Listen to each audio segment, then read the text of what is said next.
Hello and welcome back everyone, we Weeb Online, and today I'm gonna start a new series, What If Naruto Became Brutal for Hinata, Part 1. If you enjoyed this video, please give it a big thumbs up, and to watch more videos like this, subscribe to my channel and turn that bell notification on so you never miss an upload. Now wasting no more time, let's begin. It was an overcast night. A monstrous creature was cornered in one of Konoha's many dim alleys. Due to the poor lighting, the creature only saw a short, dark figure that was most likely a male human child. His eyes were peculiarly black with two white pupils that glowed in the dark, seemingly staring directly into its soul.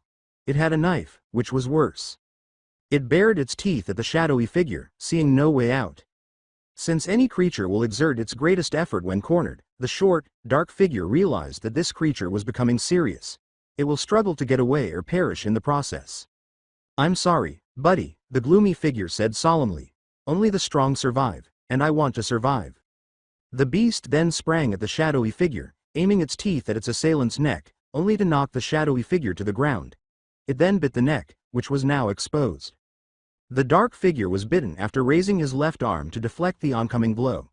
The dark figure grunted in agony as the creature's bite force increased, causing his arm to bleed. He drove his knife to the back of the creature's skull while feeling as though it was still in his right hand. The creature twisted the blade, went limp, and exhaled its final breath. After releasing his wounded arm, the shadowy figure lay on the ground, panting. After taking a few deep breaths, he smiled sadly and told himself, "I survive yet again." He noticed that his injured arm was beginning to heal on its own when he turned to face it. Moments after the vicious bite, the hole on his arm was healing and leaving a small scar to serve as a reminder of the experience. "No matter how many times I see this, it never stops to surprise me," the dark figure said, simply gazing at this marvel. This was not the first instance of it. Every day, this inhuman self-healing makes him doubt his humanity. Is he human or the other way around? He thought to himself, enough of these gloomy thoughts, and got up, saying, "I better get going."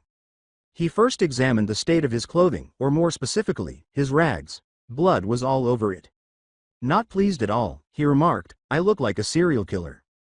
A short while later, a woman carrying a trash can arrived on the scene, but she was unable to see the short, dark figure standing there because it was dark. A strong wind prompted the woman to shield her eyes from the dirt the wind carried. Now that the wind had assisted in dispelling the clouds, the moon came out, shining brightly down the shadowy alley. The sight that greeted her made the woman scream. She was met by a young, blond boy holding a knife that was covered in blood and wearing clothes that were also covered in blood. She was really frightened when the blond boy turned to face her. The boy's eyes were completely black with white pupils that glowed emotionlessly, and each cheek had 3 whiskers that resembled birthmarks. "Save me. The demon has killed someone," she cried as she collapsed to the ground. With a sigh, the young boy picked up the creature he had killed and walked away. When the 3 Anbu ninjas reached the scene, the leader approached the woman and said, "Don't worry, miss. We're here to protect you. Just tell us what happened, without showing any emotion." She nearly used the word, "demon," when she stammered, "Why yes. It was that I mean the blonde brat. He had killed someone." According to the third Hokage himself, everyone in the village of Konoha knew that if they ever mentioned the word, demon, to that blonde, whiskered boy, they would suffer a fate worse than death. At the Anbu, the young woman had to correct the words she nearly spat. Told the other Anbu ninja in a boar mask, "Boar, report this incident to Lord Third immediately." "Hi," was his response before he jumped to the roof and left the scene. He turned to face the other Anbu and uttered the words, "Goat, take this lady to her home safely." "Hi," was the goat-masked Anbu's response before guiding the young woman out of the area. When only the Anbu leader remained at the scene, he said, "Let's see what that brat had done," as he approached the pool of blood the blond boy had left behind. The Anbu leader got on his knees, rubbed some blood on the tips of his fingers to feel its texture, and then sniffed it. He called Boar right away on his radio and said, "There is no need to report the incident to the Hokage." Boar said, "Hi," without posing any queries. Leaping to the roof, the Anbu leader silently surveyed the Hokage monument, concentrating his attention on the 4th face etched into the rocky hill. He said sadly, "Sorry, sensei. We've all let you down." The Anbu leader then departed the scene as well. Perched atop the 4th Hokage's head at the Hokage monument, a boy with blonde hair and blood on his head gazed at the nightlife of the hidden village of the Leaf. He sighed. Although there were many powerful shinobi living here, it seemed like a hellhole to him. How many times did he get chased by inebriated gangs and ninjas only to be left to die in the alleys, beaten and bruised, slashed and stabbed, and treated like dirt a euro? No, even the dirt is treated better than him. He was merely a waste of room. It's true that life can be difficult at times, and when it does so with great intensity. There was a rumble. Hi, I heard you, is how the blond boy pats his belly. He turned toward the cold-blooded creature he had slain. Konoha would never be able to eradicate the beast. 5 or 6 of them reappear the following day after you killed one.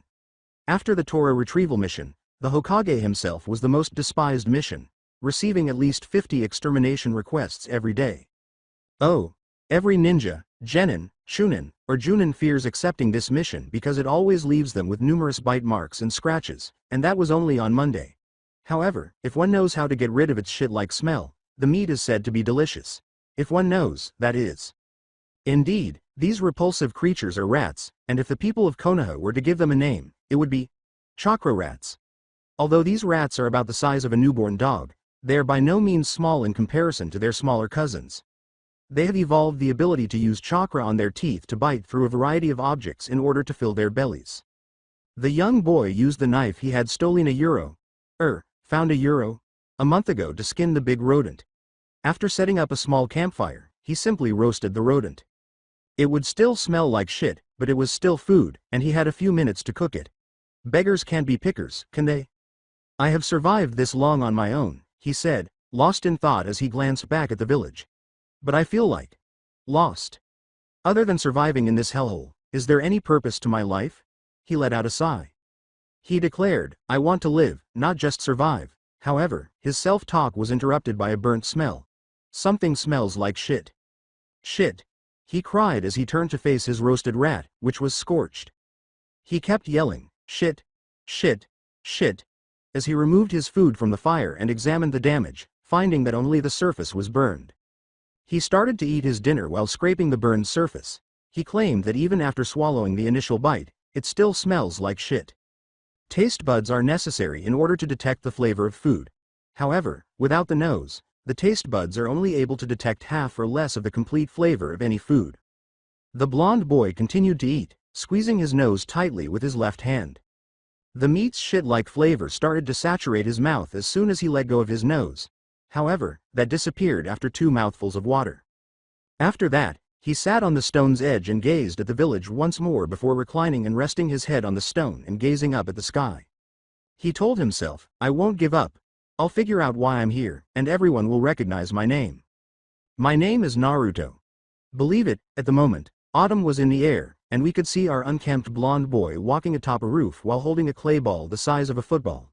He sat on the roof's edge, exhausted, and gazed down at Konoha's bustling streets. Like a statue, he sat there. If you're curious about what's going through his mind, then Naruto Pav. Since I am an orphan, my name is Naruto Ayuro, just Naruto. I do not have a last name. I only had hazy information about my parents from the orphanage where they left me. I never met them. Speaking of the orphanage, I detested it. To me, it was more than just a prison. Everyone avoided me, teased me, and tormented me for a long time because of my strange eyes and these whisker marks. I once waited in line like a good boy during lunchtime, but the older children pushed me out of line. I told them to wait for their turn because I had to wait a long time to get my food. Negotiations didn't work out, so I got punched to the ground. I screamed for assistance as they continued to beat me. However, my pleas went unanswered. The orphanage's mother grinned at the scene, taking pleasure in the unfair beating I got, which completely appalled me. However, she chastised me for fighting back, claiming that I was to blame. I was then ejected from the dining room. The days I had to sleep with an empty stomach were too many to count. Speaking of beds, my mother told me that a demon like me didn't deserve a bed, so I had to sleep on the floor. Even though I don't want to acknowledge it, I started to doubt myself after seeing my hideous face in the mirror. I might be a demon. My parents may have left me for that reason. Tomorrow someone will take me away from this hellhole and I'll be a part of their family. Believe it. I even lost count of the number of times I sobbed myself to sleep. That didn't occur for 3 years in a row. I started to lose hope, and at one point I stopped crying altogether. For the first time in my brief life, I experienced happiness on the day I turned 4. I was cast out into the streets by the orphanage, which claimed I was old enough to take care of myself. I was laughing uncontrollably and grinning maniacally. Everyone who saw me there thought I was a psychopath because I laughed like that. I discovered hours later that I had unintentionally fallen into a trap. The village itself was hell if the orphanage was a hellhole. And I had to survive alone after being thrown into this hell. The ninjas, those cold-blooded scums, were the group of people in this village that I detested the most. Every day, I was pursued by a drunken mob and ninjas, some of whom weren't even intoxicated. They are physically, mentally, and verbally abusing me, leaving me in the alleys nearly dead and mentally and physically damaged. I'd like to know why I'm the target of this violence. I was a demon in the flesh, they responded. That proves it, then. I have never been and never will be a human. Naruto's point of view. In order to prevent any unwary ninja encounters, Naruto got up and started to walk towards the Hokage monument while concealing his chakra.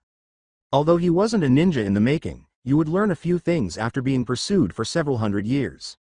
First of all, he had an extremely high pain threshold. He simply ignores the pain, not because he doesn't feel it. Second, he discovered how to conceal both his presence and chakra. Since no one at the orphanage would play with him, Naruto reads a lot of books to pass the time. His vocabulary is therefore larger than that of those around him. He was aware that ninjas would use chakra, a combination of mental and physical energies, to perform a variety of terrifying tasks. Additionally, he had no trouble masking it. He had learned how to do it after being pursued a few times.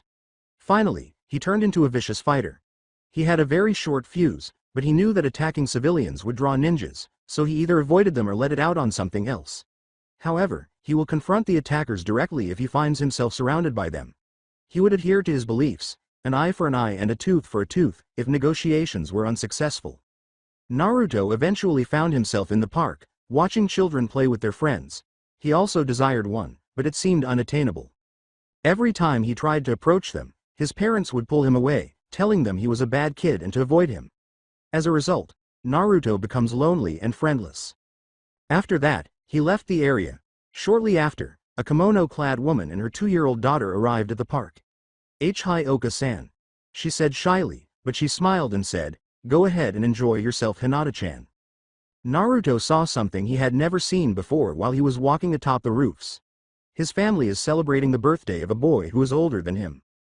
Naruto hasn't had the luxury of a birthday celebration for the last 6 years. Later, he considered doing something that made him happy.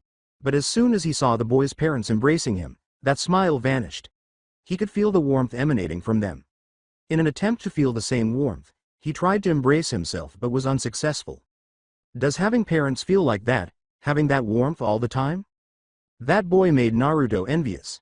He wished he had parents who would love him, take care of him, get him up in the morning, prepare his breakfast, and spend the entire day playing with him. How he hoped that would happen at Euro. As if it were possible. Rushing to the summit of the Hokage monument, he readied himself to perform an act he had never performed for himself. He built a small campfire in the woods above the Hokage monument, then used his knife to cut the bark off a long, straight stick. He put the football-sized clay ball on the ground and used the knife handle to smash it. There was a skinned chakra rat inside that had been marinated in leaves and had a big leaf covering it nicely. Additionally, it no longer smelled like shit. At last, Naruto had succeeded in getting rid of the rodent's meat's shit-like odor. How he concluded it was a complete coincidence. He tried adding some plant leaves to the rodent meat a few months ago, thinking they were spices, only to find that they actually improved the flavor and lessened the odor. The rat should first be skinned, then placed on any large leaf that was not wet from water. Then, take the necessary leaves and marinate the meat with them. Next, place the large leaf over the meat and use clay to seal it tightly. A tasty chakra rat meat that is ready to be cooked is waiting for the clay to dry and then breaking it open to reveal the leaf. Naruto merely salted the meat and roasted it over a fire. After a few minutes, it started to smell really good. He then made his feast, which included a roasted chakra rat and several fruits he had pilfered. He sat on the floor and started singing a song to himself. "Happy birthday to me. Happy birthday to me. Greetings on your birthday, my birthday, my birthday." He smiled sadly as he finished the song. Since he had no idea when his birthday was, he decided to celebrate today. With a sigh, he started eating his birthday meal. When he felt something breathing on his face, he turned to face the roasted rat and saw a black calf. He had closed his eyes, opened his mouth wide, and was ready to chomp on the meat. It was still a calf because it lacked horns. "Hi," he said, almost as a question. "Moo," the calf said. It then drooled as it turned to face the roasted rat. Naruto became aware of its hunger. He offered the calf some of the meat, saying, "Want some?" before Naruto could finish, but the calf had already eaten it. Naruto offered the calf the fruits he had stolen, saying, "I assume you're hungry. Would you like some?" as he consumed the roasted rat. Both of them went to sit on the edge of the Hokage monument after they had finished eating, or rather, devoured their food. Naruto inquired, "You liked the fruits?" "Moo," was the calf's response. Grinning, he said, "You're welcome." "Hey, where are your parents?" Naruto asked the calf in a haphazard manner. The calf lifted his front leg and moved it horizontally. "They're dead, aren't they?" Naruto asked, feeling sorry for the calf, but the calf simply nodded. Naruto became acutely aware that he was acting strangely. This calf understood what he was saying because he was speaking to an animal. "It appears that I have lost my mind," he thought, palming his face. He then made the decision to inquire, "Can you understand me?" in order to determine whether or not he is insane. The calf moaned and nodded in response. With a laugh, Naruto said, "Now this is interesting. So, are you interested in becoming my friend?" The calf offered his front foot in response to Naruto's hand, and they shook hands to complete the transaction. Naruto was ecstatic. Naruto got to his feet and declared, "We will be brothers, not just friends," Naruto exclaimed and burst out laughing, saying, "Mwahahahaha," like a psychopath. The calf thought, "This guy is creepy as fuck." Naruto halted his laughter and turned to face the calf. "My name is Naruto, or just call me your first brother, not that you can speak but you got to remember that, okay?" He went on, "And your name will be, As he looked at the calf's black hide, he struck his left palm with the bottom of his right fist, signifying that he had an epiphany. "Your name will be Kuromaru and you will be my second brother," Kuromaru moaned excitedly. One of Naruto's worst months of the year was when snow, that white, cold stuff, fell from the sky in December. He had little to no warm clothing, so even though he never got sick a euro, he has no idea why a euro, it was still a pain in the ass. Both Naruto and Kuromaru were a little excited because today was the day they would steal a euro. Harvest a euro. The shiki fruits from the park as they made their way down the Hokage monument, dodging any ninja in their way. After their tragic encounter, Naruto and Kuromaru's lives were a huge blessing for Naruto, who would steal from food stores and, if caught, ride on Kuromaru's back and flee with him while laughing uncontrollably and taunting their pursuers with phrases like, "See y'all later suckers," or, "Hey, dust suckers, eat them." Kuromaru was undoubtedly very helpful. Naruto and Kuromaru can now communicate with each other, and they would share their loot at the Hokage monument before going straight to bed. Extremely well. Kuromaru only needs to make specific movements with his front leg. Naruto's prediction that they would be like brothers was fulfilled. They would bathe, eat, and sleep together, and some of them would even fight frequently. However, Kuromaru knew from his brief encounter with his human brother that Naruto can be extremely frightening when anyone he views as family is in danger. This was the case in one particular incident. Rewind. While stealing some dango from a tea shop on a rainy day in Konoha, Naruto suppressed his chakra and avoided the so-called crazy snake bitch, who once impaled Naruto with multiple wooden sticks and chased him and Kuromaru with a large snake for stealing her dango. 3 civilian boys considerably older than Naruto caught Kuromaru while he was working, tied a rope around his neck, and dragged him to an alley. Kuromaru called out for Naruto, but his cries were muffled by the torrential rain. One boy laughed, "Look how this bag of meat is crying." The other 2 joined in, saying, "I can't wait to see the look in that blonde brat's face when we deliver this guy to the butcher's shop." Kuromaru wanted his brother Naruto to rescue him from these callous humans because he was afraid of where they were taking him. One of the boys said, "I'm going to have some good barbecue tonight. Too bad that demon won't be around to witness his cow being turned into beef." Kuromaru's heart was filled with dread as one of the boys laughed, "I know a better plan. Why don't we show him his cow's barbecued meat and eat it in front of him?" suggested one of the boys. "That sounds interesting, let's do that instead." Kuromaru cried out in his mind, "First brother, where are you?" Naruto arrived at the scene a few seconds later, but as soon as Kuromaru and the 3 civilian boys turned to face him, they were all overcome by a terrible bloodlust. Naruto stood there, completely soaked to the bone, his pupils glowing, his eyes cold and pitch black, his face devoid of emotion, but they all felt wave after wave of his terrible desire to kill them. "Why do you have Kuromaru with you?" Naruto said in a chilly, emotionless voice. Nothing at all. One of the boys stuttered. One of the boys. Naruto then took a step forward, taking out his knife, saying, "Nothing you say?" The three boys pooped their pants and fell to their asses as a result. "What's causing your fear?" With the same emotionless tone, Naruto said to the three boys, "I'm not going to kill you." They all sighed in relief, and Naruto went on, "I'll just make you squeal like pigs." A euro. A euro. A euro. A very filthy scene was left behind when Naruto and Kuromaru left the alley 5 minutes later.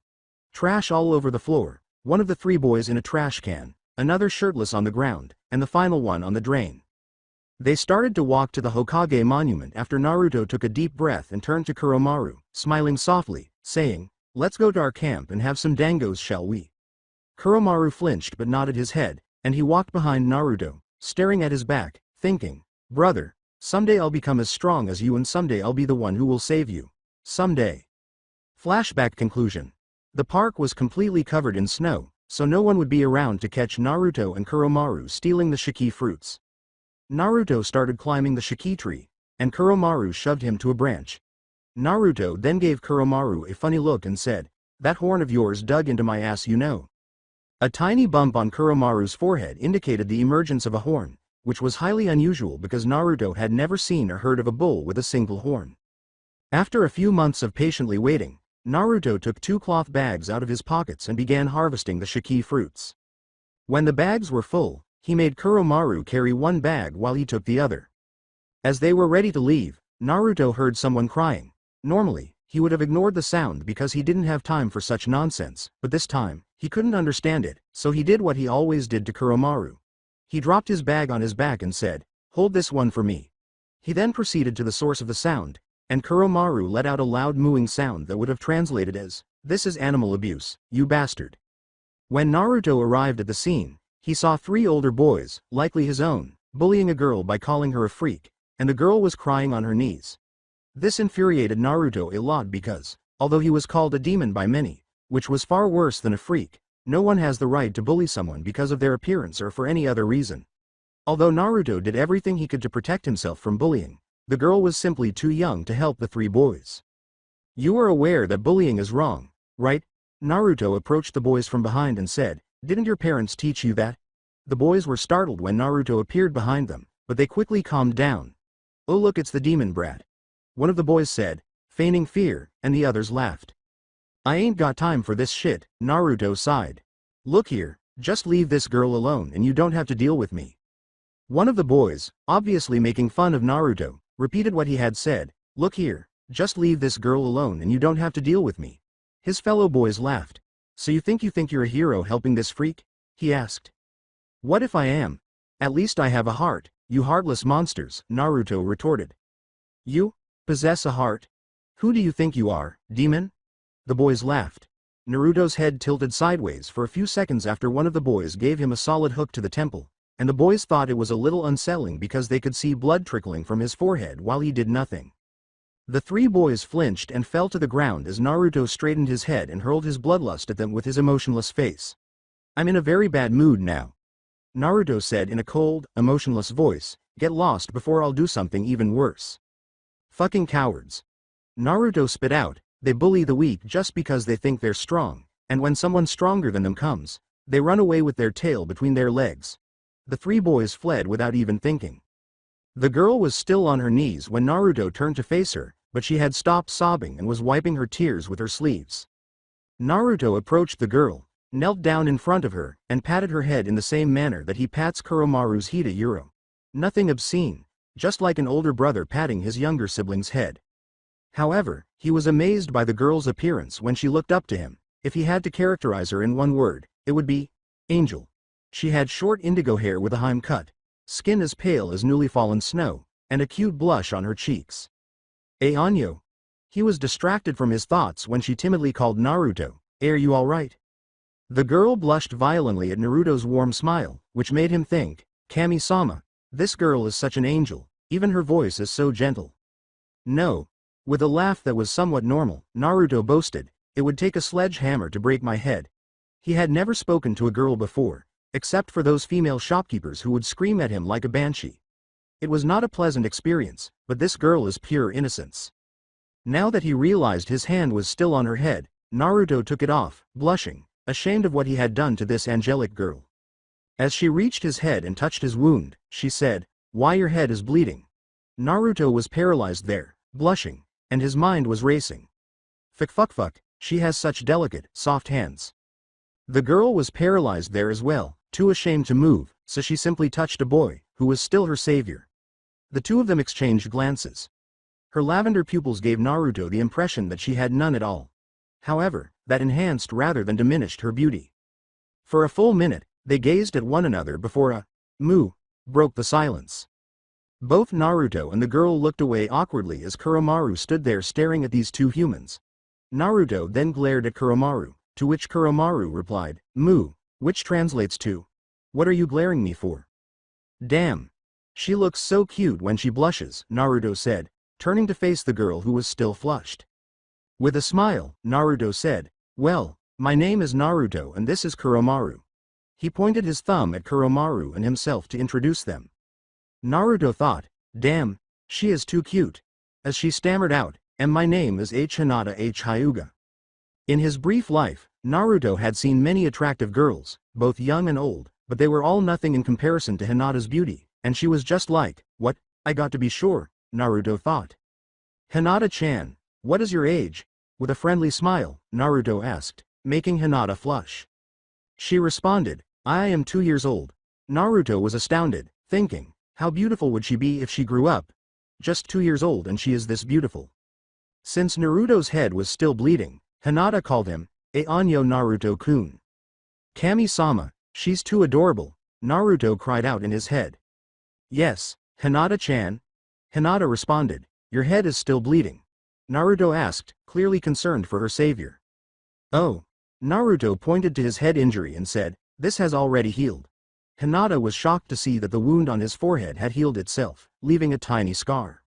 "Now that I think about it, Hinata-chan, why are you in the park when it's snowing so much?" Ignoring Kuromaru entirely, Naruto asked Hinata. My Oka-san was going to buy some cinnamon buns, and I want to go with her," Hinata started. But she told me to wait here with Ko-san for her. I was dragged here by an older boy who was bullying me by saying that my eyes were eerie. "Do you believe what they told you to be accurate?" Naruto asked, and Hinata looked at the ground and said, "I think so." Naruto started to laugh and Hinata looked up at him, giving him a cute pout. "Moo. Why are you laughing, Naruto-kun?" Naruto put his hand on her head and said, "Those idiots are either blind or dumb to call you creepy." He gave her a heartfelt smile and went on, "All I can see is a beautiful angel with her beautiful eyes." Sorry. Naruto apologized, "It's just that." Naruto realized he had said too much when Hinata collapsed to the snow face first, her face turning red, her heart pounding wildly, and she took a deep breath before fainting. With a smug expression on his face, Kuromaru moaned, "Congratulations, you killed her with embarrassment." "Oi! Hurry up, Hinata-chan." In a fit of rage, Naruto started to rouse Hinata, who did so but passed out again upon realizing how close to Naruto's face she was. Naruto apologized vehemently for all the embarrassing things he had said to her when she woke up again, and she forgave him while blushing in rage. "I think your Oka-san is already searching for you," Naruto said, letting out a sigh of relief. He extended his hand, which she timidly accepted, and they started to walk to the park entrance, Kuromaru walking beside them. At the park entrances, they noticed 2 adults, one female and one male, who shared Hinata's eyes. Naruto thought, that must be that Kogai, and he looked at the man, who had short black hair. That must be that Kogai, he thought, and then he looked at the woman, who had the same color hair as Hinata, but hers was waist length, and her face was somewhat like Hinata's, but she looked much more mature. That must be Hinata-chan's Oka-san. The mother of Hinata-chan was so happy and relieved to see her daughter that she ran to her. Hinata also ran to her mother, and they hugged each other. Ko's shout ended their mother-daughter time together. "Avoid Lady Hinata and Lady Hinami, you two." Hinami turned to face Naruto and his bull with one horn. Naruto, a young boy who was probably 5 or 6 years old, was taller and slightly more muscular than the other children his age, but Kuromaru was a black young calf. He had long, untidy blonde hair and strange, black eyes with white pupils. His face looked a lot like someone she knew. He resembled a cute fox, but he exudes maturity despite having 3 whisker birthmarks on both cheeks. She chastises Ko for reprimanding Kuromaru and Naruto. "Are you two Hinata-chan's friends?" she asked with a smile as she turned to face the black calf and the blonde boy.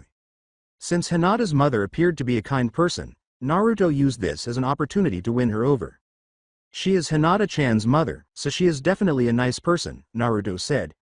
He stood in attention, made a 90-degree bow, and introduced himself. "I think it was, like mother like daughter, and she also avoided looking at me with those disgusted and hateful eyes." His left hand reached out and grabbed Kuromaru's head, causing him to bow. "I am Naruto and I am 6 years old," he exclaimed. "This is Kuromaru and he is a year old." Their amusing behavior made the mother and her daughter laugh uncontrollably. Kuromaru eventually released his head from his brother's vice-like hold, and Naruto laughed awkwardly. She smiled as she thought, "Such cute children." Naruto blushes in embarrassment as she pats both his and Kuromaru's. "What a cute little calf you are," she asked, glancing at Kuromaru, who let out a loud moo. According to Naruto, he said thank you. Hinata questioned, "And then Naruto-kun, you can talk to cows?" The 3 Hyugas were shocked. No, Naruto answered back, "It's just that I can understand him."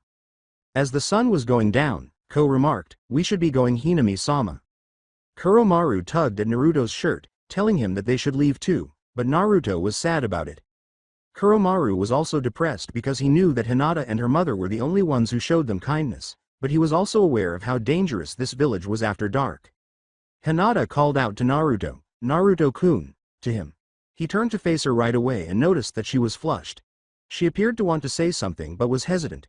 After inhaling deeply, she exclaimed, "WW, will you come again here tomorrow?" Hinata grinned, which made Naruto's heartbeat quicken. Naruto grinned back at her and said, "Yes." After they had all gone, Hinami saw that her daughter was grinning a bit too much and understood why. She asked her daughter, "Hinata-chan, you seem to be in a good mood." Hinata blushed in response to her mother's inquiry. "What did you and Naruto-kun do at the park?" Hinami went on. Hinata recalled how he had rescued her from those bullies and how he had praised her beauty. The third time she fainted, her face turned crimson instead of red. Era. Hinami was well aware of this. Young love was involved. My daughter had already fallen in love with Naruto-kun. She was overjoyed for her daughter. After bringing her daughter home, she placed her on her bed. She gazed at the Hokage monument outside the window. "Minato-san, Kushina-san," she thought with a sorrowful smile. "I'm sorry that I can't help him when he needed it the most. But I'll try to help from now onwards." Even Kuromaru was starting to feel uneasy as Naruto grinned broadly as they made their way to their camp. His smile remained on his face as they arrived at the camp. In all honesty, Kuromaru was glad of his brother because he had found someone to help him maintain his sanity. Naruto has never been fond of people, particularly those from this village, who bully, despise, and condemn him based only on the fact that he looks different from them. However, those two people were different in that they accepted him for who he truly was rather than condemning or hating him. He can't imagine what a paradise this village would be if everyone lived like them. Kuromaru said smugly, "Looks like first brother is in love." Kuromaru said it without shame because he was always direct. "It's not like that," shrugged Naruto, who was flushed. "Oh, this sight is amazing." Kuromaru smiled smugly as he thought. "Is that retaliation for forcing me to carry those 2 bags?" Kuromaru started to perspire. He left the bags in the park. Naruto would kill him if he found out. "Come to think of it, where are the bags with the shiki fruits?" replied Naruto. "Fuck," Kuromaru swore to himself. Naruto asked Kuromaru, "You left it at the park, didn't you?" Kuromaru winced. Naruto yelled, "You fool, that was dinner," at Kuromaru. Kuromaru wrote, "First brother would definitely be one of the demons if they existed at that precise moment." Hinata's point of view: since it was snowing, I was the only person playing in the park. But some older boys pulled me away. They called me a freak and made fun of me. I'm extremely self-conscious, which means I have a very low sense of self-worth, and I've always been shy, so I always try to blend in so that people won't notice me. It got worse when they called me a freak and gave me the same disappointment look that Odo-san would give me. I cried because I could take it no more. "Please stop, I implore you," I let out a mental scream. And he came for me like a hero. My hurting heart was soothed by a boy whose hair was like the sun and whose emotionless black eyes resembled the peaceful darkness at midnight, but which also radiated a light of its own. He spilled his blood to protect me. It feels great when he pats my head. It was a soft, cozy sensation. I went to check his wound, which was still bleeding, but he stopped me by telling me that it would take a sledgehammer or something similar to hurt him. He is so strong and brave. I admired him because he embodies all the qualities I wish I had but lacked. All I am is a letdown. I felt a little let down when he took his hand off my head. He should never take his hand off my head. I touched his wound after noticing that it was still bleeding. He gazed into my eyes and into mine. After that, he patted me once more, and my heart began to race. I felt strange, but it felt wonderful instead of awful. After that, he gave me a hug and whispered in my ear, "Hinata-chan, you are an angel, my beautiful angel." I gave him a gentle hug in return and said, "Naruto-kun, I hope this never ends because I feel so warm." End of Hinata Pav. It would make a fantastic romance if the above information were true. Unfortunately, though, it was only her dreaming while she slept. Hinata had a lovely smile on her face and was cradling her pillow at midnight. We can see our blonde troublemaker and his cow sleeping together and cuddling somewhere above the Hokage monument. Kuromaru was a heavy sleeper and would not be disturbed by Naruto's loud snoring because he would still be asleep even if a paper bomb exploded. Naruto started to embrace Kuromaru and muttered, "Hi Hinata-chan," while grinning and giggling like a pervert. Naruto was in his dream world as the dreamland of Naruto. Naruto was in a demolished city with Hinata bound to a pillar and 20 ninjas standing in front of him. Her smile said, Naruto-kun, you finally came." Naruto exclaimed, "How can I not come to rescue my angel?" And Hinata flushed. One of the ninjas, obviously irritated by the two flirting with one another, said, "If you two lovebirds are done with your flirting, shall we begin our fight?" They went to attack him after drawing their katanas. In his dream, Naruto sees himself wielding a massive sword as a tall, muscular man without a shirt. You ask, why a great sword? Because he believes it gives him a fierce appearance. "Oh, so you are approaching me?" he said, pointing his great sword at the approaching ninjas. A ninja swung his sword at him from below. Naruto simply sidesteps and avoids the blow. After kicking the ninja in the head, he flew and struck a wall, knocking him out. Two more approached him and swung their swords. He used his enormous sword to block all of their attacks, parried them, and then rotated, swinging his sword and cleaving straight through them. 4 more followed, and then 3 more. He mocked them. He moved slowly forward, and as he approached them, he executed a complex dance move in which he swung his swords in tandem with his forward motion. He was enjoying the blood and guts that would fly with every swing. He continued to move, and every ninja he came across was dead and covered in blood on the ground. The ninjas gave a war cry and rushed at him as he was covered in blood and was using his hand to style his hair. He said to the other ninjas, "Give me a worthy opponent, or if not, all you fight me at once." Smugly grinning, he uttered the words, "Useless, completely useless." Then Naruto started killing. Only Naruto and Hinata were left when everyone was dead and on the ground. The ropes that bind her angelic body are cut by him. As soon as she was free, she buried her face in his muscular chest and gave him a hug. "I love you, Naruto-kun. My heart is about to explode. This is too adorable." Naruto let out a mental scream. Then Kuromaru emerged as he whistled. Sitting on the calf, the blonde hero and his angel rode to the sunset. The end of Naruto's dreamland. Kuromaru was having a dream. He dreamed that he Dreamland by Kuromaru. My first brother and I stood atop a pile of bodies that we had both personally murdered. In his dream, Kuromaru sees himself as a human-like creature with a cow-like head, a single long horn, and an insane amount of muscle. Imagine Kuromaru's body like this. Imagine the fourth Raikage's torn body and then double that. He also sees Naruto getting as much muscle as he does. "Second brother, you have fought bravely today. You have become strong," said Naruto. Looking down at the mountain of dead bodies, Kuromaru said in human language, "First brother, it looks like we some more fools coming to us." A swarm of ninjas was approaching them. The Kuromaru said, "Let's go." Naruto answered, "Right behind you, brother." Kuromaru then leapt to a great height and raised his iron club weapon. "Muda! Muda! Muda! Muda! Muda! Muda!" he yelled as he swung his club down at the crowd. The end of Kuromaru Dreamland. Recalling the events of her dream, Hinata blushed when she woke up. When someone knocked on her door, Hinata squealed, "Eepp. Who is it?" Hinata inquired. A maid's voice said, "It's me, Hinata-sama." I am here to inform you that Hinami-sama is going to the park at 3 in the evening with you and she told me to tell you that you should get ready. Hinata was aware that she would be seeing Naruto-kun once more today. The two strange brothers always get up early at the Hokage monument in order to steal food or capture some chakra rats while the humans and rodents are still asleep in their beds. They skipped last night's meal, so they ate a hearty breakfast before setting out to find food among the village's residents. At 12 o'clock in the afternoon, when it was snowing, Naruto and Kuromaru were standing patiently in the park, sitting on the benches like statues, snow heaped on top of them. Naruto was thrilled to meet his angel's mother, who was equally beautiful. Kuromaru was also looking forward to meeting his future mother-in-law and sister-in-law. Because they were very kind and gentle, and they don't judge Naruto or him. Naruto estimated the time to be around 3:30, and while the snowfall was reducing, it didn't appear to be stopping. The mere prospect of seeing Hinata again made him feel warm, so he didn't mind the cold. Kuromaru's body was already warm because of his hair. Naruto was grinning when he saw his angel walking hand in hand with her mother. He muttered, "My angel," and then stood up to approach her. After noticing Naruto, Hinata muttered, "My hero." Her mother gave her a gentle shove, and she started to approach Naruto. They were both flushed when they first met. With shyness, Naruto rubbed the back of his neck and spoke. "Hinata-chan, hello." After glancing at her tall, blonde hero, Hinata hesitantly said, "Hi, and Naruto-kun."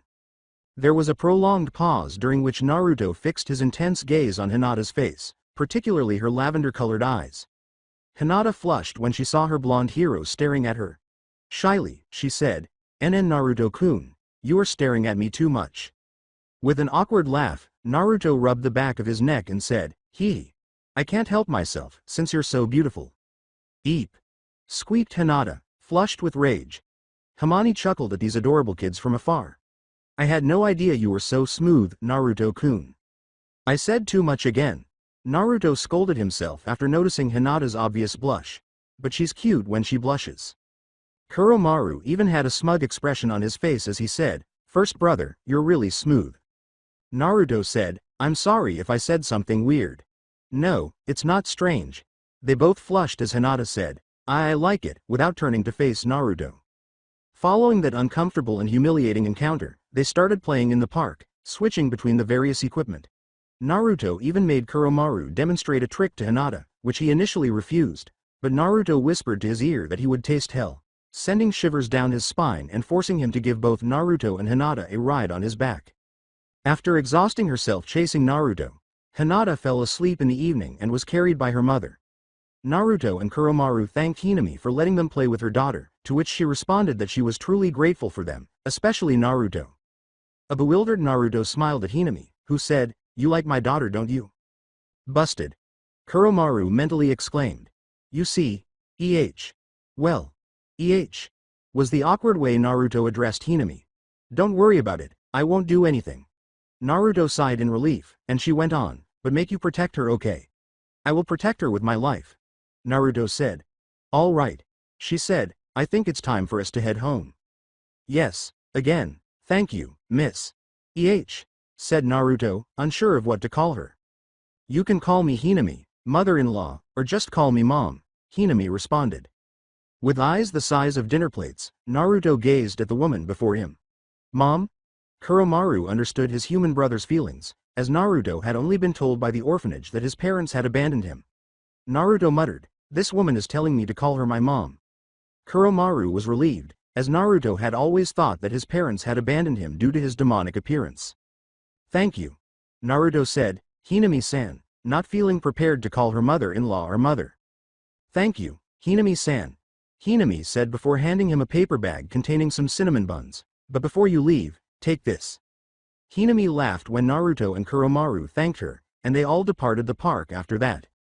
Naruto and Kuromaru were contentedly consuming the cinnamon buns that Hinami-san had given them at their camp as night fell. "Damn." Kuromaru moaned in agreement, it's no wonder Hinata-chan was crazy about them. Naruto was about to take another one out of the bag when his hand picked up a letter of some kind, and both of them became interested in it. Since Kuromaru is illiterate, Naruto then started reading the letter out loud, and the contents were.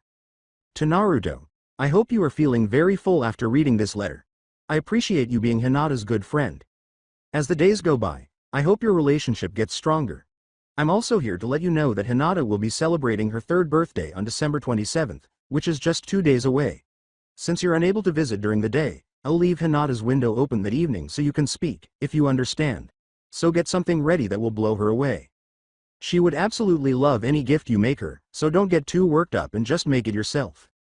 Regarding your prospective mother-in-law, Hyuga Hinami. Although Naruto was shocked by what Hinami-san wrote, he now has a more pressing task to complete. Locating the ideal present for Hinata-chan. The blonde troublemaker and this one-horned calf then started looking for a worthy gift, but regrettably, they have no idea what to get Hinata. Sitting on the ground, Naruto and Kuromaru started talking.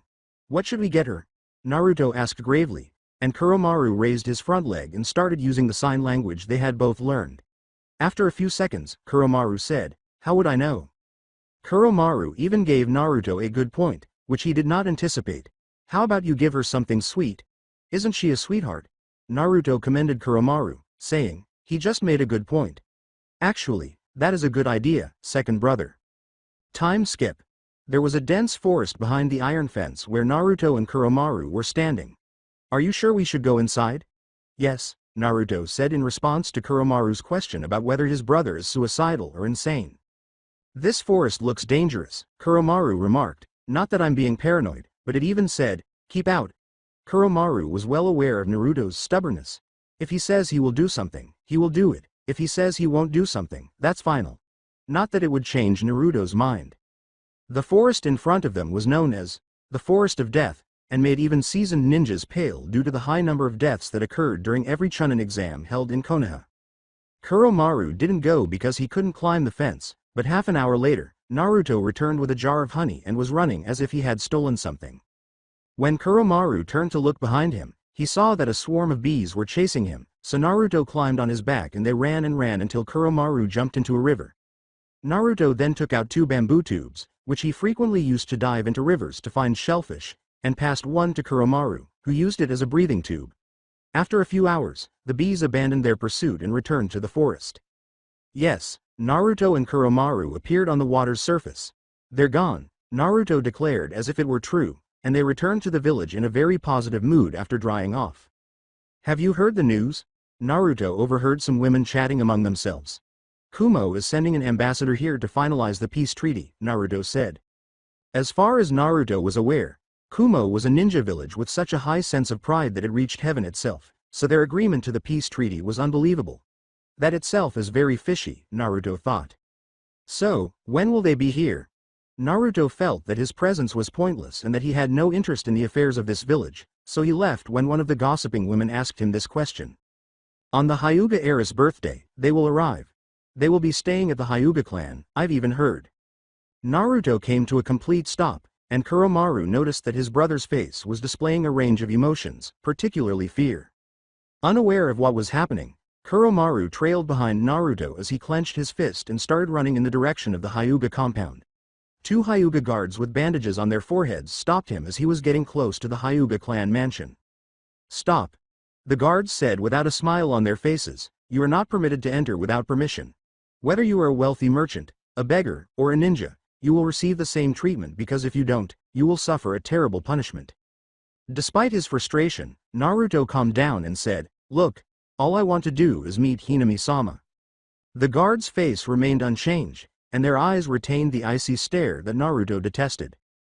Hinami-sama is preparing for Hinata-sama's birthday and I advise you to not disturb them, said one of the guards. Look here, you idiots with poor vision. Hinata-chan is in serious danger, and you will regret not letting me in. Naruto swung at the Hyuga guards, unleashing his bloodlust on them. The guards' expression remained unchanged as one of them said, the only one who will cause danger to Hinata-sama is you. Naruto glared at them, and the guard went on. I advise you to leave before you will regret it. This was now a threat rather than advice. Naruto was about to speak when he felt something tugging at his shirt. It was Kuromaru, who had witnessed everything that had transpired here and had never before seen Naruto so irate and frustrated. He pulled Naruto away from the scene because he did not want anything bad to happen to his brother. The Hyuga guardians exhaled in relief as they both departed. That was terrible, never had I felt this much bloodlust in my life, one guard remarked, noticing that his hands were shaking. And worse, it came from a 6-year-old boy. The other guard concurred. Time skip. After Naruto and Kuromaru had gone far enough from the Hyuga clan to enter an alley, Naruto lost all control of his rage and kicked a garbage can to let out the fire that was burning inside of him. Those short-sighted idiots. Naruto let out his bloodlust and cursed, saying, just because. They have those eyes, they believe. See everything. After saying each word while kicking the trash can, Naruto paused, took a deep breath, relaxed, and turned to face Kuromaru, who was trembling in terror.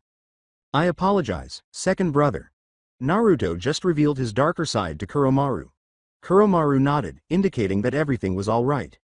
What's happening? What do you mean when you say that Hinata-chan is in grave danger? Kuromaru inquired. Naruto took a deep breath before continuing. Let me explain. He said, that Kumo ambassador is going to kidnap Hinata-chan. What? Why? Kuromaru cried out, I'll tell you. Naruto responded, Kumo is a very arrogant and power-hungry ninja village. During the earlier wars, Kumo had made numerous attempts to abduct individuals with strong bloodlines in order to consolidate their village's power. They then begin their so-called breeding program, to ensure that their ninja population would have their own powerful bloodlines, Naruto said, clenching his fist. And I have no doubt that they will treat Hinata-chan in that manner. The Hyuga are also a very proud clan, and they wouldn't even consider that the Kumo ambassador would do anything suspicious inside their own home. Kuromaru. Naruto said, and Kuromaru winced. The ninjas in this village won't even trust us, so we can't even trust them. In essence, the two of us are the only ones capable of saving Hinata-chan. Naruto inhaled deeply before asking, will you help me, second brother? Kuromaru immediately accepted Naruto's hand. To be honest, Kuromaru was afraid, but he was afraid of what would happen to Naruto if Hinata disappeared. His first brother had already endured enough hardship, and Hinata had given him hope for a better life. Whereas before he only wanted to survive, he now wanted to live with Hinata by his side. Now, someone is attempting to cause him even more suffering, to destroy his brother's only path to happiness, which Kuromaru will never permit. Time skip. Naruto and Kuromaru were on top of a roof when the faithful arrived, and the village cheered for the Kumo ambassador at their gate. Naruto used binoculars he had stolen from somewhere to watch the Kumo ambassador wave back at the crowd. The Kumo ambassador then proceeded to another group of people standing in front of him, including an elderly man wearing a hat with the symbol of fire on it. I believe that's the current Hokage. He saw members of the Hyuga clan, his future mother-in-law, and Hinata standing behind her mother with her sleeves up. I assume that's her father, he said, referring to the man on the Hinami side. The ambassador bowed 90 degrees to the Hokage and the Hyuga clan, then shook hands with the Hokage and then the Hyuga head. Naruto noticed that the ambassador's gaze was always fixed on Hinata when no one else was around, which made him tighten his hold on the binoculars until they broke, but he didn't even appear surprised that he had broken them with his bare hands. As he saw the crowd starting to disperse, Naruto got up and said, let's go. They started to descend the roofs and make their way to the Hyuga compound. While Kuromaru was at the base of the tree, Naruto climbed up a tree and used another pair of binoculars to spy on the Hyuga mansion while suppressing his chakra to avoid the Hyuga eyes. He smiled when he saw Hinami carrying a sleeping Hinata to bed in the evening. Even when she sleeps, she looks so adorable, he said. It was midnight, and both Naruto and Kuromaru were still awake. Naruto focused all of his attention on Hinata's room, especially her window, until a dark figure appeared, carrying a gaunt engaged Hinata on its shoulder, and started to leave the Hyuga. Naruto leapt down and climbed on Kuromaru's back, saying, quick. That bastard from Kumo is running away. Kuromaru nodded, and they started chasing the Kumo ambassador. Using their knowledge of all the village's routes, they entered one alley. Kuromaru accelerated, and Naruto pulled out his knife. A crossroad stood in front of them, and as if everything had been planned, the Kumo ambassador reached the intersection only to be tackled by Kuromaru and Naruto, forcing the man to let go. As soon as he hit the ground, Naruto leapt onto the Kumo ambassador's chest and proceeded to stab the man in the face with his knife while holding it in both hands. Years of experience dealing with ambushes led the Kumo ambassador to swiftly stop the incoming knife, which was inches from his face. He turned to face his assailant and saw a boy with black and glowing white eyes. He smirked at the boy's pointless attempt to kill him, twisting the boy's hand and slashing the knife at Naruto's right eye.